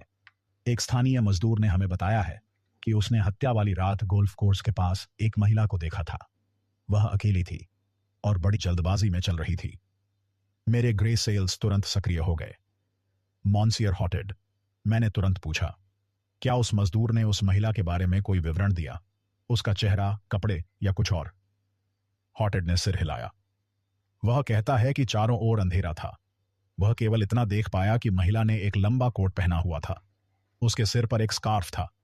वह गोल्फ कोर्स के पास उस गड्ढे की ओर जा रही थी जहां बाद में मॉन्सियर रेनाल्ड का शव मिला था। मैंने सोच समझकर सिर हिलाया। यह नया सुराग मेरी सोच को और भी मजबूत कर रहा था। एक रहस्यमय महिला जो हत्या की रात गोल्फ कोर्स पर मौजूद थी, लेकिन वह कौन थी और वह वहां क्या करने गई थी? मैंने हॉटेड से कहा, मुझे उस मजदूर से सीधे बातचीत करनी होगी। हेस्टिंग्स और मैं तुरंत गोल्फ कोर्स की ओर निकल पड़े। वहां वह मजदूर काम में लगा हुआ था। वह एक अधेड़ उम्र का व्यक्ति था। उसके चेहरे पर कठिन परिश्रम की गहरी लकीरें साफ दिखाई दे रही थीं। मैंने उससे विनम्रता से पूछा, मॉन्सियर, आपने उस रात जो महिला देखी थी उसके बारे में और कुछ बता सकते हैं? उसने सिर झुकाकर कहा, मॉन्सियर पोयरो, मैंने ज्यादा कुछ नहीं देखा। वह बहुत तेजी से चल रही थी। ऐसा लग रहा था जैसे वह नहीं चाहती थी कि कोई उसे देखे। उसका चेहरा स्कार्फ से ढका हुआ था, लेकिन मुझे लगता है कि वह कोई साधारण महिला नहीं थी। उसके कपड़े अच्छी क्वालिटी के थे, जैसे कि कोई अमीर घर की महिला हो। मैंने उसकी हर बात बहुत ध्यान से सुनी। एक धनी परिवार की महिला, आधी रात को गोल्फ कोर्स पर। यह मार्था दोब्रेया हो सकती थी, या शायद मादाम रेनॉल्ड, या फिर कोई तीसरी महिला। मैंने एक मजदूर को धन्यवाद दिया। हम हेस्टिंग्स के साथ विला की ओर लौटने लगे। रास्ते में हेस्टिंग्स ने मुझसे पूछा, पोयरो, आपको क्या लगता है, क्या यह मार्था दोब्रेया थी या फिर मादाम रेनॉल्ड? मैंने हल्की हंसी के साथ उत्तर दिया, हेस्टिंग्स, मेरे दोस्त, आप बहुत जल्दी निष्कर्ष पर पहुंच जाते हैं। हमें अभी और जानकारी इकट्ठा करनी होगी, लेकिन यह रहस्यमयी महिला, जो भी हो, निश्चित रूप से इस पूरी हत्या की कुंजी हो सकती है। विला में पहुंचते ही मैंने निर्णय लिया कि मुझे मार्था दोब्रेया से एक बार फिर विस्तार से बात करनी होगी। हम दोबारा उनके विला की ओर चल दिए। मार्था बगीचे में बैठी एक किताब पढ़ रही थी। उसने हमें आते देखा और मुस्कुराई, लेकिन उसकी मुस्कान में एक हल्की घबराहट छिपी हुई थी। मॉन्सियर पोयरो, उसने कहा, आप फिर से आए हैं, क्या कोई नई बात सामने आई है? मैंने उसकी आंखों में सीधे देखा। फिर मैंने कहा, मादमोआजल, मैं सिर्फ यह जानना चाहता हूं कि क्या आप हत्या वाली रात गोल्फ कोर्स पर गई थीं? मार्था का चेहरा एक पल के लिए सख्त हो गया। गोल्फ कोर्स पर? नहीं, मॉन्सियर पोयरो, मैंने आपको पहले ही बता दिया था कि मैं जैक से मिली थी, लेकिन हम उनके विला के गेट पर थे, गोल्फ कोर्स पर नहीं। मैंने मार्था की बातों को बड़े ध्यान से सुना। उसकी आवाज में एक हल्की सी कंपन थी। यह कंपन मुझे साफ साफ बता रही थी कि वह जो कुछ कह रही है वह पूरा सच नहीं है। कुछ बातें छिपी हुई हैं, कुछ ऐसा है जो वह मुझसे साझा नहीं करना चाहती। मैंने उससे एक और सवाल पूछा, मादमोआजल, क्या आपने उस रात एक लंबा कोट पहना था और आपके सिर पर स्कार्फ था? मार्था ने चौंक कर मेरी ओर देखा। उसकी आंखों में आश्चर्य के साथ साथ थोड़ी घबराहट भी थी। कोट और स्कार्फ? नहीं मॉन्सियर पोयरो, मैंने ऐसा कुछ भी नहीं पहना था। आप ऐसे सवाल क्यों पूछ रहे हैं? मैंने धीरे से सिर हिलाया, लेकिन मेरे ग्रे सेल्स ने तुरंत एक और महत्वपूर्ण टिप्पणी अपनी डायरी में दर्ज कर ली। मार्था निश्चित रूप से कुछ छिपा रही थी, लेकिन सवाल यह था कि क्या वही वह रहस्यमयी महिला थी जिसे मजदूर ने गोल्फ कोर्स के पास देखा था? मैंने उससे एक और प्रश्न किया, मादमोआजल, क्या आपने उस रात गोल्फ कोर्स के आसपास किसी और को देखा था? शायद कोई महिला, कोई जो अकेली चल रही हो? मार्था ने तुरंत सिर हिलाया। नहीं मॉन्सियर पोयरो, मैंने वहां किसी को भी नहीं देखा। मैं आपको सच बता रही हूं। मैंने उसकी आंखों में गहराई से देखा। वह या तो झूठ बोल रही थी या फिर वह किसी बात से बहुत डरी हुई थी। लेकिन क्यों? उसके डर की वजह क्या थी? मैंने उससे और सवाल नहीं किए, क्योंकि मुझे पता था कि सच्चाई को सामने लाने के लिए मुझे अभी और सबूत इकट्ठा करने होंगे। विला जेनेविव में वापस लौटते ही मैंने निर्णय लिया कि मुझे मादाम रेनाल्ड से भी विस्तार से बात करनी होगी। वे अपने कमरे में थीं। उनका चेहरा अभी भी गहरे दुख और चिंता से भरा हुआ था। कमरे में एक भारी सन्नाटा था। मैंने उनसे पूछा, मादाम, क्या आप हत्या वाली रात गोल्फ कोर्स के पास गई थीं? मादाम रेनाल्ड ने आश्चर्य से मेरी ओर देखा। उनकी आंखों में एक अजीब सा भाव आया। गोल्फ कोर्स पर? नहीं मॉन्सियर पोयरो, मैं अपने कमरे में थी। पॉल के घर से बाहर जाने के बाद मैं सोने की कोशिश कर रही थी, लेकिन नींद नहीं आ रही थी। मैंने उनकी आंखों में देखा। उनकी बात में एक सच्चाई थी, लेकिन फिर भी कुछ अधूरा था, कुछ ऐसा जो वे नहीं बता रही थीं। मैंने एक और सवाल पूछा, मादाम, क्या आपके पास एक लंबा कोट है और एक स्कार्फ? मादाम रेनाल्ड ने एक क्षण रुककर कहा, हाँ, मेरे पास ऐसा एक कोट है और स्कार्फ भी है, लेकिन मैंने उस रात उन्हें नहीं पहना था। मैं अपने कमरे से बाहर ही नहीं निकली थी। मैंने सिर हिलाया। मेरे ग्रे सेल्स ने एक और नोट बना लिया। अगर मादाम रेनाल्ड और मार्था दोनों ही उस रात गोल्फ कोर्स पर नहीं थीं, तो फिर वह रहस्यमयी महिला कौन थी जिसे मजदूर ने देखा था? ठीक उसी समय मॉन्सियर गिरो विला में तेज कदमों से दाखिल हुए। उनकी आंखों में एक विजयी चमक थी, जैसे उन्हें कोई बड़ा सुराग मिल गया हो। मॉन्सियर पोयरो, उन्होंने उत्साह से कहा, मुझे एक और महत्वपूर्ण सुराग मिला है। उस दूसरे शव के पास पड़े कपड़ों में एक रुमाल मिला है। उस रुमाल पर बी अक्षर कढ़ा हुआ है। यह साफ साबित करता है कि वह व्यक्ति किसी महिला से जुड़ा हुआ था। मैंने उनकी ओर देखा और शांत स्वर में पूछा, मॉन्सियर गिरो, क्या आपने यह भी सोचा कि शायद यह रुमाल जानबूझकर वहां छोड़ा गया हो, हमें गलत रास्ते पर ले जाने के लिए, या फिर यह किसी और का हो सकता है? गिरो ने हल्की हंसी के साथ कहा, पोयरो, आप हमेशा हर चीज को इतना जटिल बना देते हैं। मेरे लिए यह रुमाल एक सीधा और स्पष्ट सुराग है। मैंने कुछ नहीं कहा। गिरो की यह जल्दबाजी मुझे लगातार परेशान कर रही थी, लेकिन मैंने अपने मस्तिष्क को शांत रखा। वह रुमाल जिस पर बी अक्षर था मेरे दिमाग में एक नया सवाल उठा रहा था। क्या यह बी बेला का संकेत था, या शायद यह किसी और का नाम था? उस शाम मैंने हेस्टिंग्स के साथ बगीचे में टहलने का फैसला किया। शाम का सूरज क्षितिज के पार जा रहा था। हवा में एक ठंडक आ गई थी। वहां मैंने फिर से उन निशानों को ध्यान से देखा जो गोल्फ कोर्स की ओर जा रहे थे। मैंने हेस्टिंग्स से कहा, हेस्टिंग्स, ये निशान, यह रुमाल और वह रहस्यमय महिला, ये सब मिलकर एक जटिल कहानी कह रहे हैं। लेकिन हमें यह समझना होगा कि इस कहानी का असली नायक कौन है और खलनायक कौन। हेस्टिंग्स ने सोचते हुए सिर हिलाया। पोयरो, मुझे लगता है कि शायद यह मार्था हो सकती है। वह कुछ न कुछ जरूर छिपा रही है। मैंने मुस्कुराते हुए कहा, हेस्टिंग्स मेरे प्यारे दोस्त, आपकी सरलता मुझे हमेशा आकर्षित करती है। लेकिन हमें यह नहीं भूलना चाहिए कि इस पूरे मामले में हर व्यक्ति एक अभिनेता है, और मैं हरक्यूल पोयरो इस नाटक का निर्देशक हूं। मैं हरक्यूल पोयरो विला जेनेवीव के हरे भरे बगीचे में खड़ा था। ठंडी हवा के हल्के झोंके मेरे चेहरे को छू रहे थे। मेरे छोटे छोटे ग्रे सेल्स पूरी तरह से सक्रिय थे। वे उस रहस्यमयी महिला की पहचान खोजने में व्यस्त थे और उस रुमाल पर कढ़े बी अक्षर का मतलब समझने में लगे हुए थे। लेकिन मेरे बगल में खड़े हेस्टिंग्स का ध्यान कहीं और भटक रहा था। उनकी नजरें बार बार विला के मुख्य गेट की ओर जा रही थीं। वहां से एक युवा महिला तेज कदमों से हमारी ओर आ रही थी। हेस्टिंग्स, मैंने कहा, आपका ध्यान भटक रहा है। क्या यह उस युवती की वजह से है जो अब हमारी ओर चली आ रही है? हेस्टिंग्स का चेहरा अचानक लाल हो गया। उन्होंने शर्मिंदगी से कहा, पोयरो, आप हमेशा हर छोटी बात को भी नोटिस कर लेते हैं। वह बस एक परिचित है। मैंने हल्की मुस्कान के साथ कहा। हेस्टिंग्स, मेरे प्यारे दोस्त, आपका दिल एक खुली किताब की तरह है। हर भावना साफ दिखाई देती है। लेकिन सावधान रहिए, प्रेम और रहस्य का मिश्रण बेहद खतरनाक हो सकता है। वह युवती हमारे बिल्कुल पास आ गई। उसका नाम था डल्सी डुवीन। हेस्टिंग्स उसे प्यार से सिंड्रेला कहते थे। वह वाकई बहुत सुंदर थी। उसकी आंखों में एक अनोखी चमक थी और उसकी मुस्कान में एक बेपरवाह आत्मविश्वास झलक रहा था। मॉन्सियर पोयरो, उसने कहा, मैंने सुना है कि आप इस हत्या के मामले की जांच कर रहे हैं। मैं आपसे मिलना चाहती थी। मैंने उसे बहुत ध्यान से देखा। डल्सी डुवीन में एक विशेष किस्म का आकर्षण था, लेकिन उसकी आवाज में एक हल्की सी बेचैनी भी मौजूद थी। मैंने पूछा, मादेमोआजेल डुवीन, आप मॉन्सियर रेनाल्ड की हत्या के बारे में क्या जानती हैं? उसने एक क्षण रुककर कहा, मैं ज्यादा कुछ नहीं जानती मॉन्सियर पोयरो, लेकिन मैं जैक रेनाल्ड को जानती हूं और मुझे पूरा विश्वास है कि वह इस हत्या में किसी भी तरह से शामिल नहीं हो सकता। मेरे ग्रे सेल्स तुरंत सतर्क हो गए। डल्सी का जैक के पक्ष में इतनी मजबूती से खड़ा होना अप्रत्याशित था। यह दिलचस्प था। मैंने आगे पूछा, मादेमोआजेल, आप जैक को कितने समय से जानती हैं और क्या आपने हत्या वाली रात कुछ असामान्य देखा था? डल्सी ने हेस्टिंग्स की ओर देखा, जैसे वह उनसे कोई सहारा या समर्थन मांग रही हो। फिर उसने कहा, मैं जैक को कुछ महीनों से जानती हूं। हम अच्छे दोस्त हैं और उस रात मैं मर्लिन विले में थी, लेकिन गोल्फ कोर्स के पास नहीं थी। मैंने उसकी आंखों में गहराई से देखा। उसकी बात में सच्चाई थी, लेकिन कुछ अधूरा भी था। मैंने पूछा, मादेमोआजेल, क्या आपके पास एक लंबा कोट है और एक स्कार्फ, और क्या आप उस रात कहीं बाहर गई थीं? डल्सी ने आश्चर्य से मेरी ओर देखा। कोट और स्कार्फ? हाँ, मेरे पास ऐसी चीजें हैं, लेकिन मैं उस रात बाहर नहीं गई थी मॉन्सियर पोयरो। मैं अपने होटल में ही थी। मैंने सिर हिलाया, लेकिन मेरे दिमाग में एक नया सवाल उठ गया था।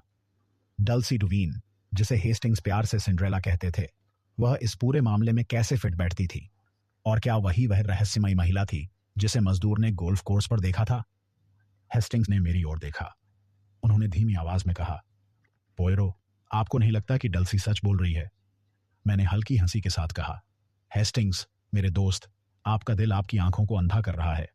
मादेमोआजेल डुवीन सच बोल रही हो सकती है, लेकिन वह पूरी सच्चाई नहीं बोल रही है, और मैं, हरक्यूल पोयरो, उस पूरी सच्चाई को जरूर उजागर करूंगा। हम डल्सी के साथ कुछ देर और बातचीत करते रहे। उसने हमें बताया कि वह एक थिएटर कंपनी के साथ मर्लिन विले आई थी और जैक से उसकी मुलाकात एक संयोग थी। लेकिन मेरे ग्रे सेल्स को उसकी पूरी कहानी में कुछ कमी महसूस हो रही थी। वह जैक के बारे में बहुत सुरक्षात्मक थी और यह बात मुझे परेशान कर रही थी। जब डल्सी चली गई तो हेस्टिंग्स ने मुझसे पूछा, पोयरो, क्या आपको डल्सी पर शक है?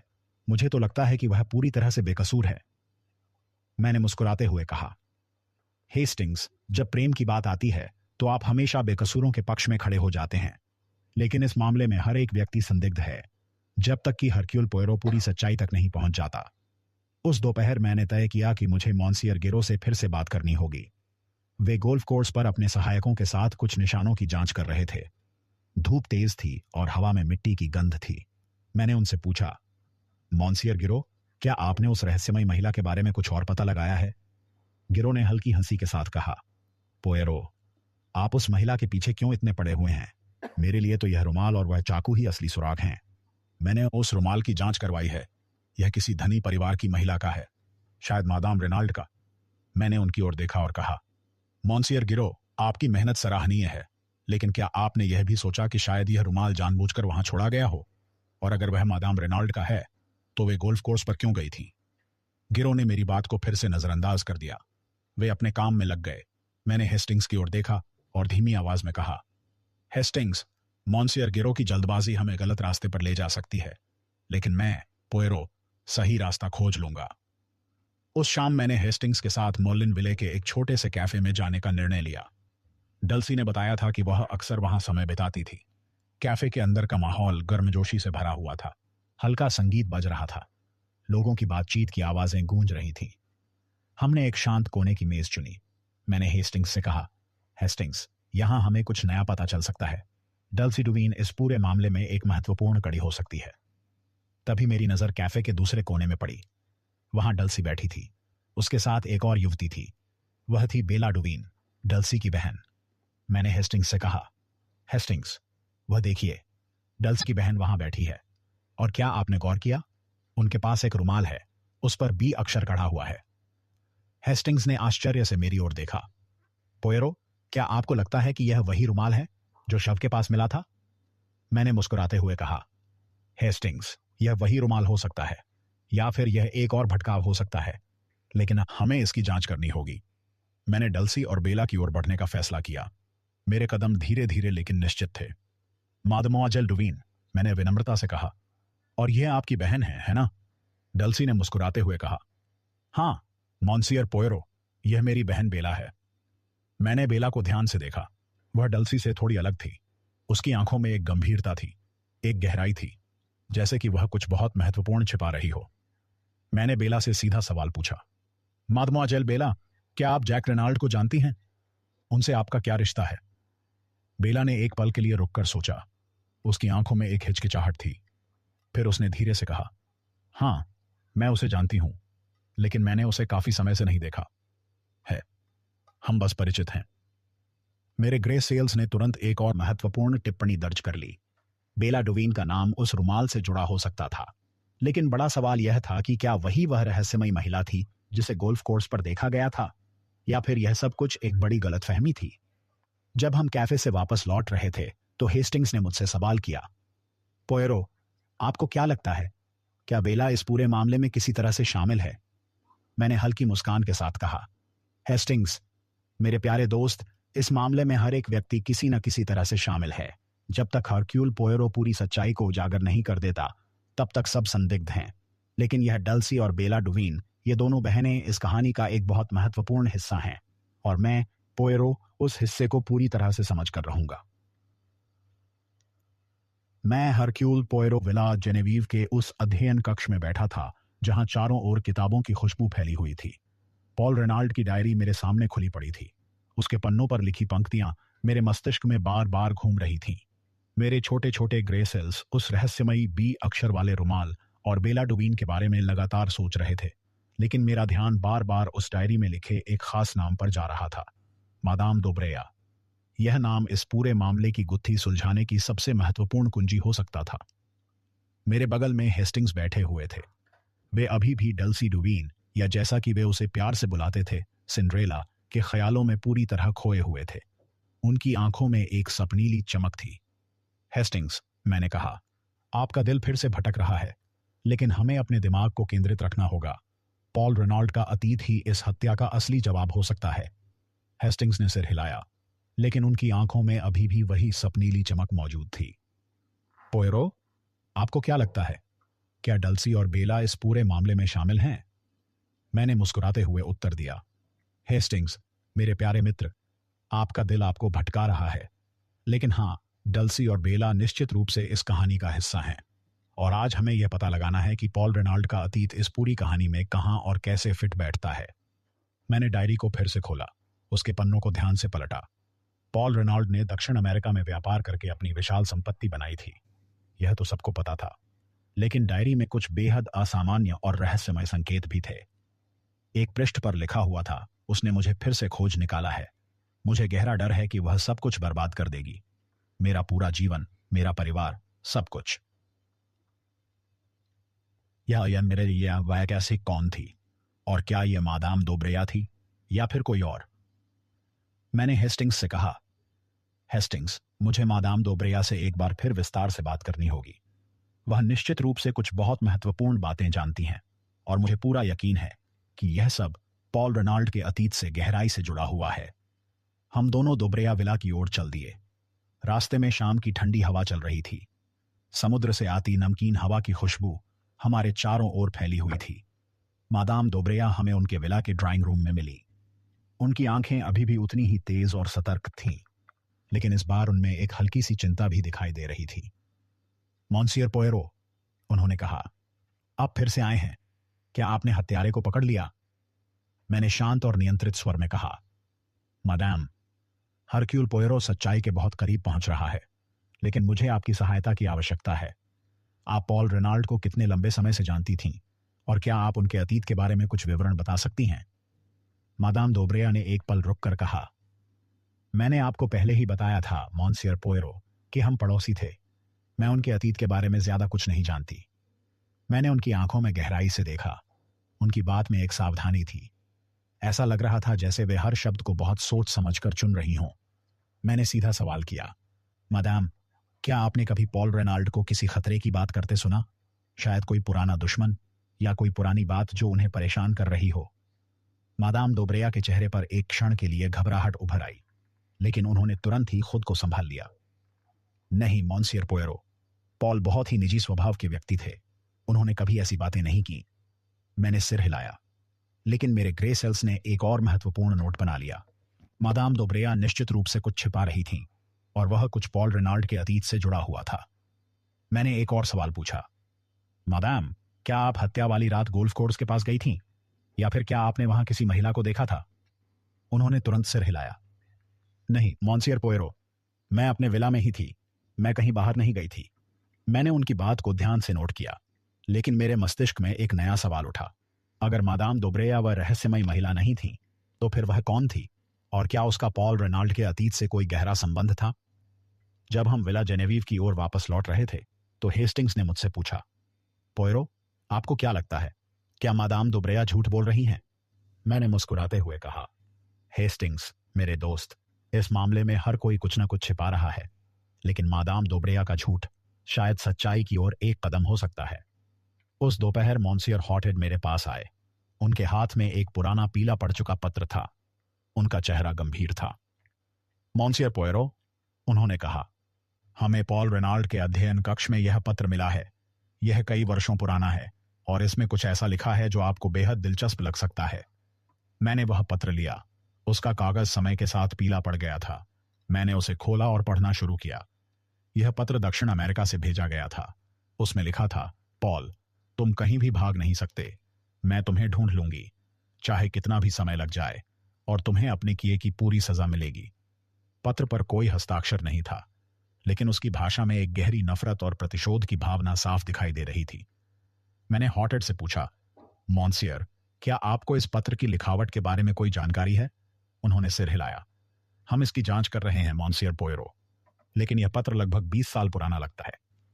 मेरे ग्रे सेल्स तुरंत सक्रिय हो गए। 20 साल पुराना एक पत्र, एक रहस्यमयी महिला, और मादाम दोब्रेया का नाम, ये सब मिलकर एक जटिल कहानी बता रहे थे। मैंने हेस्टिंग्स से कहा, हेस्टिंग्स, यह पत्र हमें सीधे पॉल रेनाल्ड के अतीत की ओर ले जा रहा है, और मुझे पूरा विश्वास है कि मादाम दोब्रेया उस अतीत का एक महत्वपूर्ण हिस्सा है।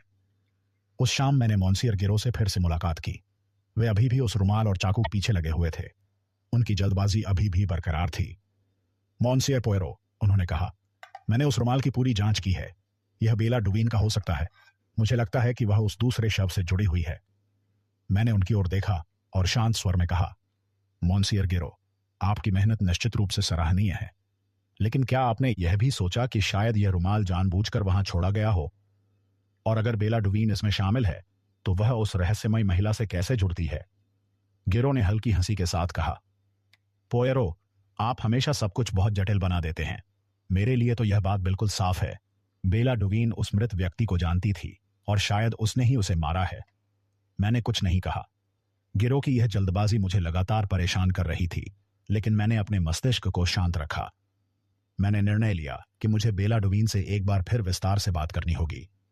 हम मर्लिन विले के उसी कैफे में गए जहां हमने पहले डल्सी और बेला को देखा था। कैफे का माहौल गर्मजोशी से भरा हुआ था।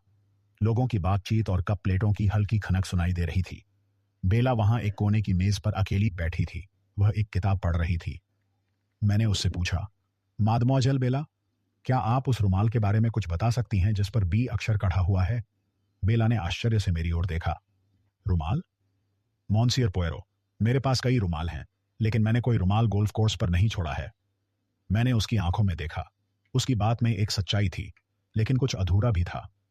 मैंने पूछा, मादमोआजल, क्या आप पॉल रेनाल्ड को जानती थीं, या शायद किसी ऐसे व्यक्ति को जो उनके अतीत से जुड़ा हो? बेला ने सिर हिलाया। नहीं मोंसियर पोयरो, मैं पॉल रेनाल्ड को केवल जैक के पिता के रूप में जानती थी, बस इतना ही। मैंने सिर हिलाया, लेकिन मेरे ग्रे सेल्स ने एक और नोट बना लिया। बेला कुछ छिपा रही थी और मुझे यह पता लगाना था कि वह क्या था।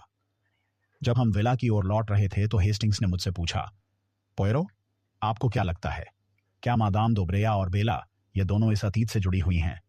मैंने मुस्कुराते हुए कहा, हेस्टिंग्स मेरे प्यारे दोस्त, इस मामले में अतीत और वर्तमान एक दूसरे से गहराई से जुड़े हुए हैं, और मैं, हरक्यूल पोयरो, उस कड़ी को जरूर खोज लूंगा। मैं हरक्यूल पोयरो विला जेनेवीव के विशाल ड्राइंग रूम में खड़ा था। मेरे सामने सभी प्रमुख संदिग्धों की तस्वीरें मेरे दिमाग में घूम रही थीं। Madame Renauld, Jack, Marthe Daubreuil, Madame Daubreuil, Dulcie Duveen और बेला डुवीन। हर एक के पास कुछ न कुछ रहस्य छिपा हुआ था।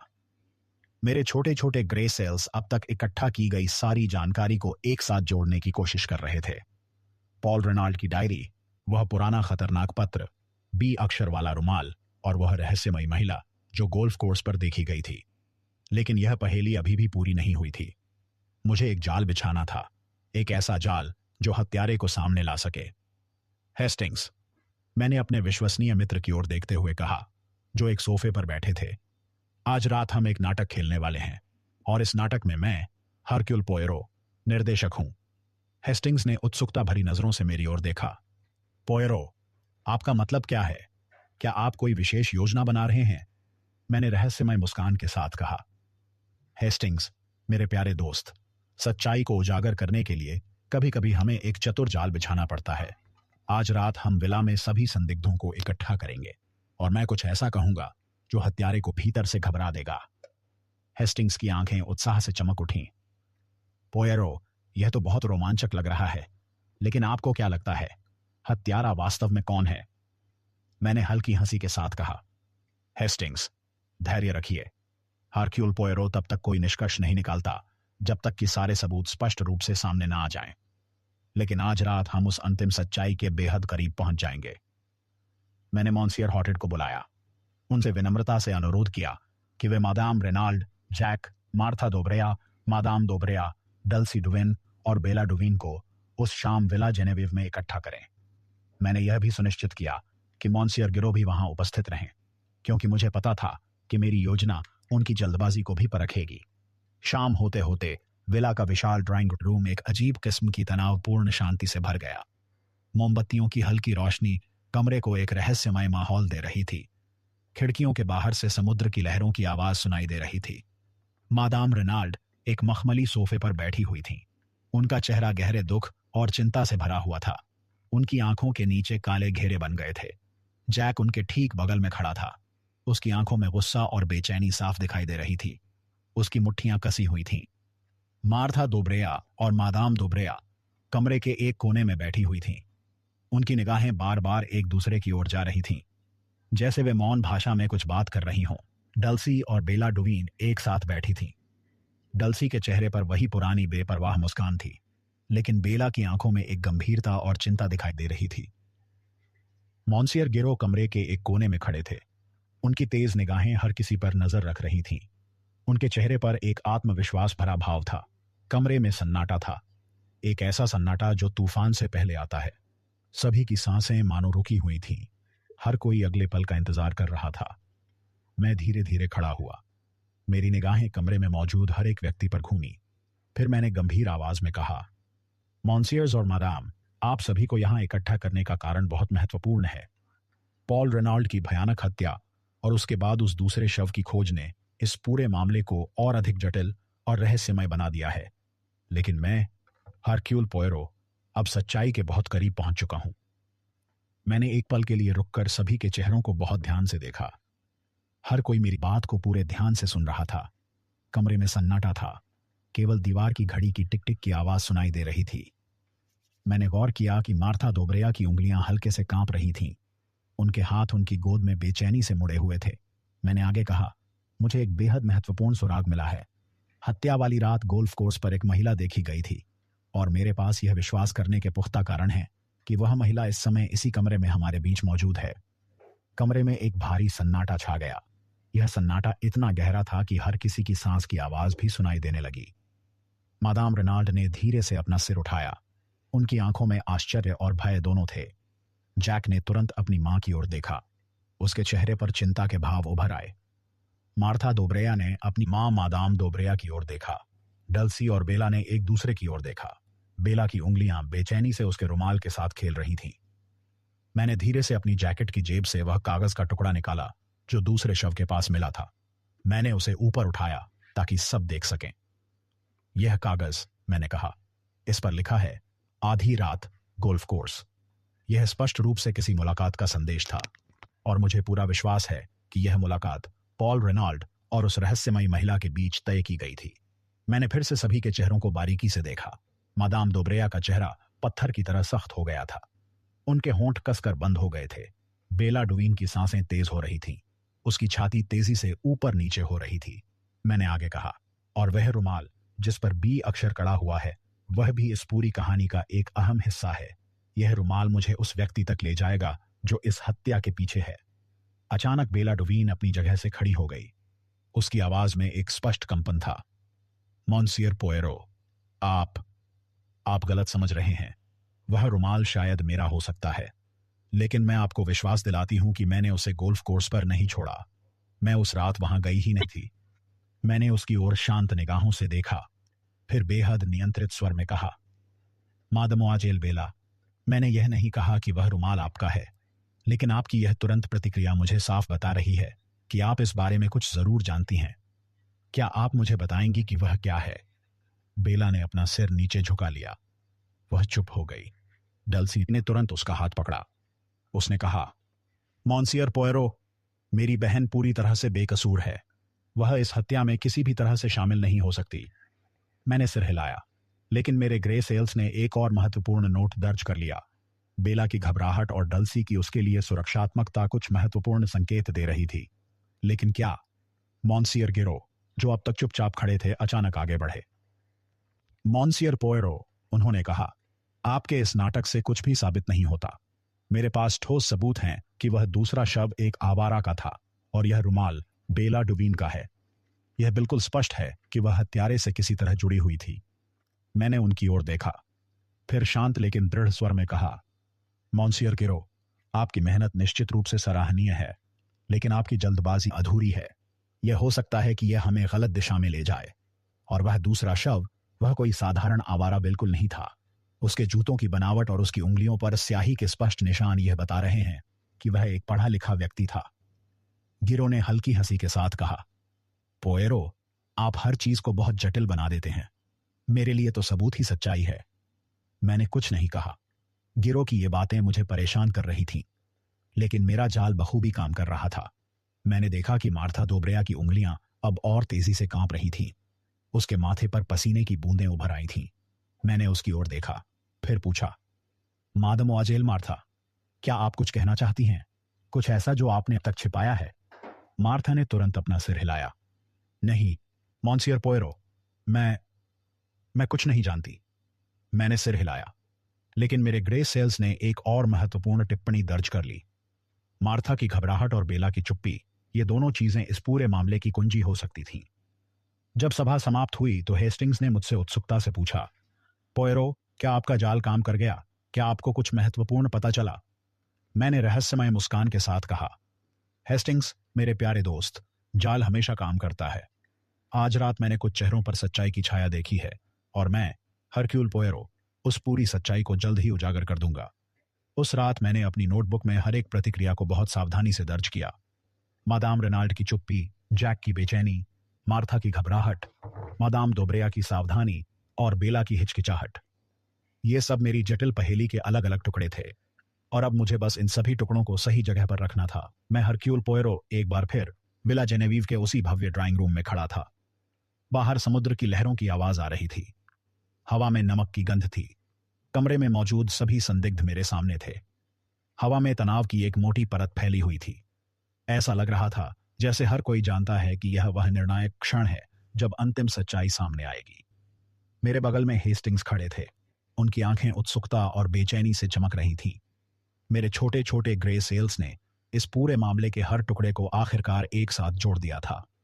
पॉल रेनाल्ड की डायरी, वह पुराना जहरीला पत्र, बी अक्षर वाला रुमाल, दूसरा शव, और वह रहस्यमयी महिला। अब समय आ गया था उस पहेली को पूरा करने का जिसे मैंने इतने दिनों से सुलझाने की कोशिश की थी। मॉन्सियर्स और मैडम, मैंने गंभीर और शांत स्वर में शुरुआत की, आप सभी यहां पॉल रेनाल्ड की क्रूर हत्या और उस रहस्यमयी दूसरे शव की जांच के लिए इकट्ठा हुए हैं। मैं, हरक्यूल पोयरो, अब वह पूरी सच्चाई बताने जा रहा हूं जो इस जटिल और दुखद कहानी के पीछे छिपी हुई है। Madame Renauld, Jack, Marthe Daubreuil, Madame Daubreuil, Dulcie Duveen और बेला डुवीन सभी मेरी ओर एकटक देख रहे थे। मॉन्सियर गिरो एक कोने में खड़े थे। उनकी आंखें मुझे चुनौती दे रही थीं। मैंने एक गहरी सांस ली, फिर कहा, यह कहानी प्रेम, विश्वासघात और गलत पहचानों की एक जटिल कहानी है, और इस कहानी का केंद्र है पॉल रेनाल्ड का अतीत। मैंने अपनी जेब से वह पुराना पीला पड़ चुका पत्र निकाला जो हमें रेनाल्ड के अध्ययन कक्ष में मिला था। यह पत्र, मैंने कहा, लगभग 20 साल पुराना है। इसमें एक महिला की नफरत से भरी आवाज है। एक ऐसी महिला जो पॉल रेनाल्ड को उनके किए की सजा देने की बात कर रही है। लेकिन यह महिला कौन थी और क्या वह इस हत्या से जुड़ी हुई थी? मैंने मादाम दोब्रेया की ओर देखा। उनका चेहरा पत्थर की तरह सख्त हो गया था। उनकी आंखों में एक अजीब भय था। मैंने कहा, मादाम दोब्रेया, आपने मुझे बताया था कि आप पॉल रेनाल्ड को केवल एक पड़ोसी के रूप में जानती थीं, लेकिन मुझे पूरा विश्वास है कि आपका रिश्ता उनसे कहीं अधिक गहरा था। मादाम दोब्रेया ने अपना सिर हिलाया। मॉन्सियर पोयरो, आप गलत समझ रहे हैं। मैं उनके अतीत के बारे में कुछ भी नहीं जानती। मैंने मुस्कुराते हुए कहा, मादाम, हरक्यूल पोयरो को झूठ और सच्चाई के बीच का फर्क बहुत अच्छी तरह पता है। मेरी गहन जांच से यह पता चला है कि पॉल रेनाल्ड का असली नाम जॉर्ज कॉन्यू था और वे दक्षिण अमेरिका में एक अपराधी जीवन जी चुके थे। वहां उन्होंने एक महिला को बुरी तरह धोखा दिया था, एक ऐसी महिला जो बाद में मर्लिन विले में उनकी पड़ोसी बनी। कमरे में एक भारी सन्नाटा छा गया। मादाम दोब्रेया का चेहरा बिल्कुल पीला पड़ गया। मैंने आगे कहा, मादाम दोब्रेया, आप वही महिला थीं। आपने पॉल रेनाल्ड को उनके अतीत के लिए ब्लैकमेल किया और उन्होंने आपको चुप रहने के लिए पैसे दिए। लेकिन उस रात कुछ और हुआ, है ना? मादाम दोब्रेया ने कांपती आवाज में कहा, मॉन्सियर पोयरो, आप गलत हैं। मैंने कुछ नहीं किया। मैंने सिर हिलाया, फिर बेला डुवीन की ओर मुड़ा। मादमोआजेल बेला, वह रुमाल जिस पर बी अक्षर कड़ा हुआ था वह आपका था, लेकिन आप उस रात गोल्फ कोर्स पर नहीं थीं। वह रुमाल वहां जानबूझकर छोड़ा गया था ताकि आपको इस हत्या में फंसाया जा सके। बेला ने आश्चर्य से मेरी ओर देखा। मॉन्सियर पोयरो, लेकिन वह रुमाल मेरा कैसे हो सकता है? मैंने कहा, मादमोआजेल, वह रुमाल निश्चित रूप से आपका था, लेकिन उसे वहां किसी और ने रखा, और वह व्यक्ति थी मार्था दोब्रेया। मार्था तुरंत अपनी जगह से खड़ी हो गई। उसने कहा, मॉन्सियर पोयरो, यह झूठ है। मैंने कुछ नहीं किया। मैंने शांत स्वर में कहा, मादमोआजेल मार्था, आपने जैक रेनाल्ड से सच्चा प्रेम किया, लेकिन आप जानती थी कि पॉल रेनाल्ड आपके इस रिश्ते के पूरी तरह खिलाफ थे। आपने उनकी डायरी पढ़ ली थी और आपको उनके अतीत के बारे में पता चल गया था। आपने सोचा कि अगर पॉल रेनाल्ड को रास्ते से हटा दिया जाए तो आप जैक के साथ अपनी नई जिंदगी शुरू कर सकती हैं। मार्था की आंखें आंसुओं से भर आईं। मॉन्सियर पोयरो, मैंने पॉल को नहीं मारा, कृपया मेरा विश्वास करें। मैंने सिर हिलाया। मादमोजेल, मैंने यह नहीं कहा कि आपने पॉल को मारा, लेकिन आप निश्चित रूप से उस रात गोल्फ कोर्स पर थीं। आप ही वह रहस्यमय महिला थीं जिसे मजदूर ने देखा था। आप पॉल से मिलने गई थीं ताकि उन्हें डराकर चुप करा सकें, लेकिन वहां कुछ और हुआ। मैंने मादाम रेनाल्ड की ओर देखा। मादाम, आपने अपने पति को बचाने की पूरी कोशिश की। आप जानती थीं कि वे खतरे में हैं। उस रात आपने उन्हें गोल्फ कोर्स पर देखा और आपने वह दूसरा शव भी देखा, वह आदमी जो पॉल को मारने आया था। मादाम रेनाल्ड ने कांपती आवाज में कहा, मॉन्सियर पोयरो, आप कैसे जानते हैं? मैंने कहा, मादाम, हरक्यूल पोयरो के ग्रे सेल्स कभी गलत नहीं होते। वह दूसरा शव एक पुराना दुश्मन था जो पॉल रेनाल्ड के अतीत से आया था, लेकिन उसकी मृत्यु पॉल की हत्या से पहले हुई थी, और पॉल की हत्या का असली कारण था उनका अतीत और वह ब्लैकमेल जो मादाम दोब्रेया कर रही थी। मैंने जैक की ओर देखा। मॉन्सियर जैक, आपने अपनी मां को बचाने की भरपूर कोशिश की। आपने उस रात गोल्फ कोर्स पर वह चाकू देखा और आपने उसे छिपाने की कोशिश की, लेकिन सच्चाई को कभी छिपाया नहीं जा सकता। जैक ने अपना सिर नीचे झुका लिया। मॉन्सियर पोयरो, मैंने बस अपनी मां को बचाना चाहा था। मैंने सभी की ओर देखा, फिर कहा, पॉल रेनाल्ड की हत्या का मूल कारण उनका अतीत था और वह ब्लैकमेल जो मादाम दोब्रेया ने शुरू किया था, लेकिन असली हत्यारा वह व्यक्ति था जो उस रात गोल्फ कोर्स पर मौजूद था। वह आदमी जो दूसरा शव बना और उसकी मृत्यु मादाम रेनाल्ड के हाथों हुई जब उन्होंने अपने पति को बचाने की अंतिम कोशिश की। मादाम रेनाल्ड ने आंसुओं के साथ कहा, मॉन्सियर पोयरो, हां, मैंने उसे मारा। वह पॉल को मारने आया था और मैंने उसे रोकने की कोशिश की, लेकिन पॉल, वे पहले ही मर चुके थे। कमरे में एक गहरा और भारी सन्नाटा छा गया। मॉन्सियर गिरो ने हैरानी से मेरी ओर देखा। उनके चेहरे पर विश्वास न कर पाने का भाव था। पोयरो, गिरो ने कहा, आप यह कैसे कह सकते हैं? सबूत तो बताते हैं कि। मैंने उन्हें बीच में ही रोकते हुए शांत स्वर में कहा, मॉन्सियर गिरो, सबूत केवल सच्चाई की एक हल्की छाया होते हैं। असली सच्चाई कहीं और गहरी छिपी होती है। मेरे ग्रे सेल्स ने पूरी कहानी देख ली है। मादाम रेनाल्ड ने अपने प्यारे पति को बचाने के लिए उस आदमी को मार दिया, लेकिन जब उन्होंने ऐसा किया तब तक पॉल रेनाल्ड की हत्या पहले ही हो चुकी थी। यह सब मादाम दोब्रेया की योजना का एक हिस्सा था। मादाम दोब्रेया ने कांपती हुई आवाज में कहा, मॉन्सियर पोयरो, मेरे पास तो कोई सबूत नहीं है। आप यह आरोप कैसे लगा सकते हैं? मैंने रहस्यमय मुस्कान के साथ कहा, मादाम, हरक्यूल पोयरो को सबूतों की कोई जरूरत नहीं होती। आपके चेहरे पर दिखाई देने वाली घबराहट और आपकी बेटी मार्था की चुप्पी मेरे लिए पर्याप्त सबूत हैं। मैंने हेस्टिंग्स की ओर देखा। वे अभी भी अवाक थे, सदमे में थे। हेस्टिंग्स, मैंने कहा भी। हेस्टिंग्स, मैंने कहा, यह एक प्रेम और विश्वासघात की जटिल कहानी थी, लेकिन अब अंततः सच्चाई सबके सामने आ चुकी है। मैं हरक्यूल पोयरो विला जेनेवीव के विशाल बरामदे में खड़ा था। मर्लिन विलेस और मेयर की ताजी समुद्री हवा मेरे चेहरे को छू रही थी। हवा में नमक की हल्की गंध थी। सूरज धीरे धीरे क्षितिज के पार जा रहा था। उसकी सुनहरी किरणें गोल्फ कोर्स पर बिखर रही थीं, वहीं जहां यह सारा रहस्य शुरू हुआ था। मेरे छोटे छोटे ग्रे सेल्स अब शांत थे, क्योंकि सच्चाई अंततः सामने आ चुकी थी। पॉल रेनाल्ड की क्रूर हत्या, दूसरा रहस्यमय शव, वह रहस्यमय महिला और वह पुराना काला अतीत, सब कुछ अब एक स्पष्ट और पूरी तस्वीर की तरह मेरे सामने था। लेकिन हर मामले की तरह इस मामले ने भी मुझे कुछ महत्वपूर्ण सिखाया था, और मैं, पोयरो, हमेशा नई चीजें सीखने के लिए तैयार रहता हूं। मेरे बगल में हेस्टिंग्स बैठे हुए थे। उनके चेहरे पर अभी भी वही गहरा आश्चर्य था जो कल रात की उस सभा में सच्चाई के नाटकीय खुलासे के बाद उभर आया था। हेस्टिंग्स, मैंने कहा, आप अभी भी इस पूरे मामले के बारे में सोच रहे हैं, है ना? हेस्टिंग्स ने धीरे से सिर हिलाया। पोयरो, मैं अभी भी पूरी तरह से समझ नहीं पा रहा हूं कि आपने यह सब कैसे सुलझा लिया। मादाम रेनाल्ड, मादाम दोब्रेया और वह दूसरा शव, यह सब इतना जटिल था, इतना उलझा हुआ। मैंने मुस्कुराते हुए कहा, हेस्टिंग्स, मेरे प्यारे दोस्त, जटिलता ही अक्सर सच्चाई तक पहुंचने का सबसे सही रास्ता होती है। इस मामले में हर छोटा टुकड़ा, वह रुमाल, वह पुराना पत्र, वह गड्ढा, सब कुछ एक बड़ी कहानी का हिस्सा था, और मैं, हरक्यूल पोयरो, उस कहानी को ध्यान से सुनने वाला था। मैंने अपनी नजरें गोल्फ कोर्स की ओर घुमाई। वहां जहां पॉल रेनाल्ड का शव उस खुले गड्ढे में मिला था, वह जगह अब शांत थी, लेकिन उसकी यादें अभी भी ताजा थीं। हेस्टिंग्स, मैंने गहरी सांस लेते हुए कहा, यह मामला प्रेम और विश्वासघात की एक दुखद कहानी थी।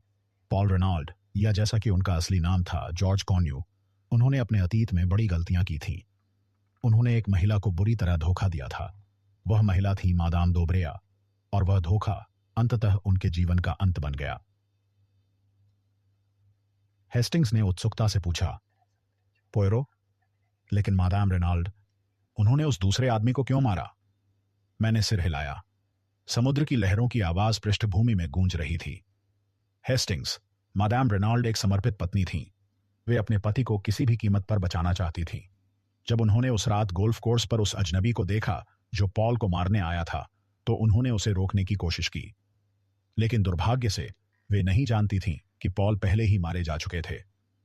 यह एक दुखद और त्रासद गलतफहमी थी, और यही गलतफहमी इस पूरे मामले की असली कुंजी बनी।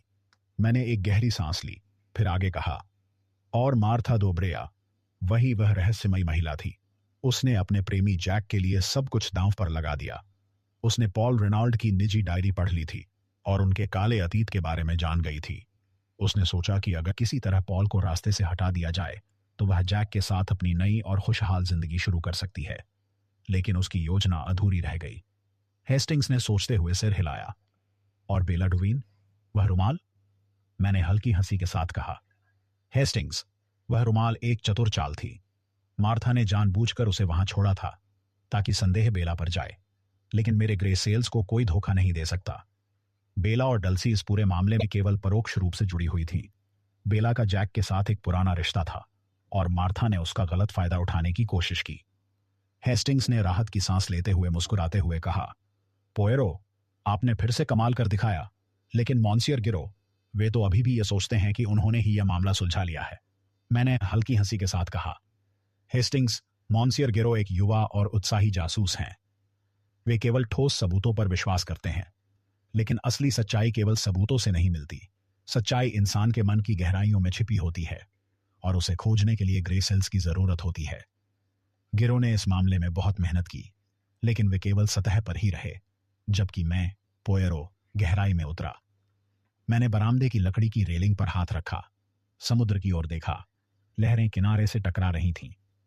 हेस्टिंग्स, मैंने गंभीर स्वर में कहा, यह मामला मुझे एक बहुत महत्वपूर्ण बात सिखाता है। वह यह कि अतीत कभी भी पूरी तरह मर नहीं पाता। वह हमेशा किसी न किसी रूप में लौट कर आता है, और कभी कभी वह हमें पूरी तरह बर्बाद कर देता है। पॉल रेनॉल्ड ने अपने काले अतीत को छिपाने की भरपूर कोशिश की, लेकिन वह अतीत उनके पीछे आया। और मादाम रेनॉल्ड, जो सिर्फ अपने पति को बचाना चाहती थीं, उन्होंने एक ऐसी गलती कर दी जो उन्हें हमेशा हमेशा के लिए सताएगी। हेस्टिंग्स ने चुपचाप सिर हिलाया। उनके चेहरे पर उदासी थी। पोयरो, आप हमेशा सही होते हैं। लेकिन डल्सी, मेरा मतलब है मादमोआजिल डुवीन, वह अब क्या करेगी? मैंने मुस्कुराते हुए कहा। हेस्टिंग्स, आपका दिल फिर से बोल रहा है। डल्सी डुवीन, या जैसा कि आप प्यार से उसे बुलाते हैं, सिंड्रेला। वह एक मजबूत आत्मा वाली महिला है। वह अपनी जिंदगी में आगे बढ़ेगी, और शायद आप भी उसके साथ। लेकिन सावधान रहिए मेरे दोस्त, प्यार एक रहस्य की तरह होता है और उसे सुलझाने में समय लगता है। हम दोनों एक साथ हंस पड़े। यह पहली बार था जब इस गंभीर मामले के बाद हमने इतनी हल्की और सहज बात की थी, लेकिन मेरे मस्तिष्क में अभी भी कुछ सवाल घूम रहे थे। मादाम रेनॉल्ड को उनकी गलती की सजा मिलेगी, लेकिन क्या वह सजा वाकई उचित होगी? और मादाम दोब्रेया, जिनकी ब्लैकमेलिंग ने इस पूरी त्रासदी को शुरू किया, क्या वे कभी अपने किए का सच्चा पश्चाताप करेंगी? समुद्र की लहरें लगातार किनारे से टकरा रही थीं। सूरज अब पूरी तरह ढल चुका था। आकाश में नारंगी और गुलाबी रंग फैल गए थे। मैंने गहरी सांस ली। एक और मामला सुलझ गया था, लेकिन जीवन के सवाल अभी भी बने हुए थे।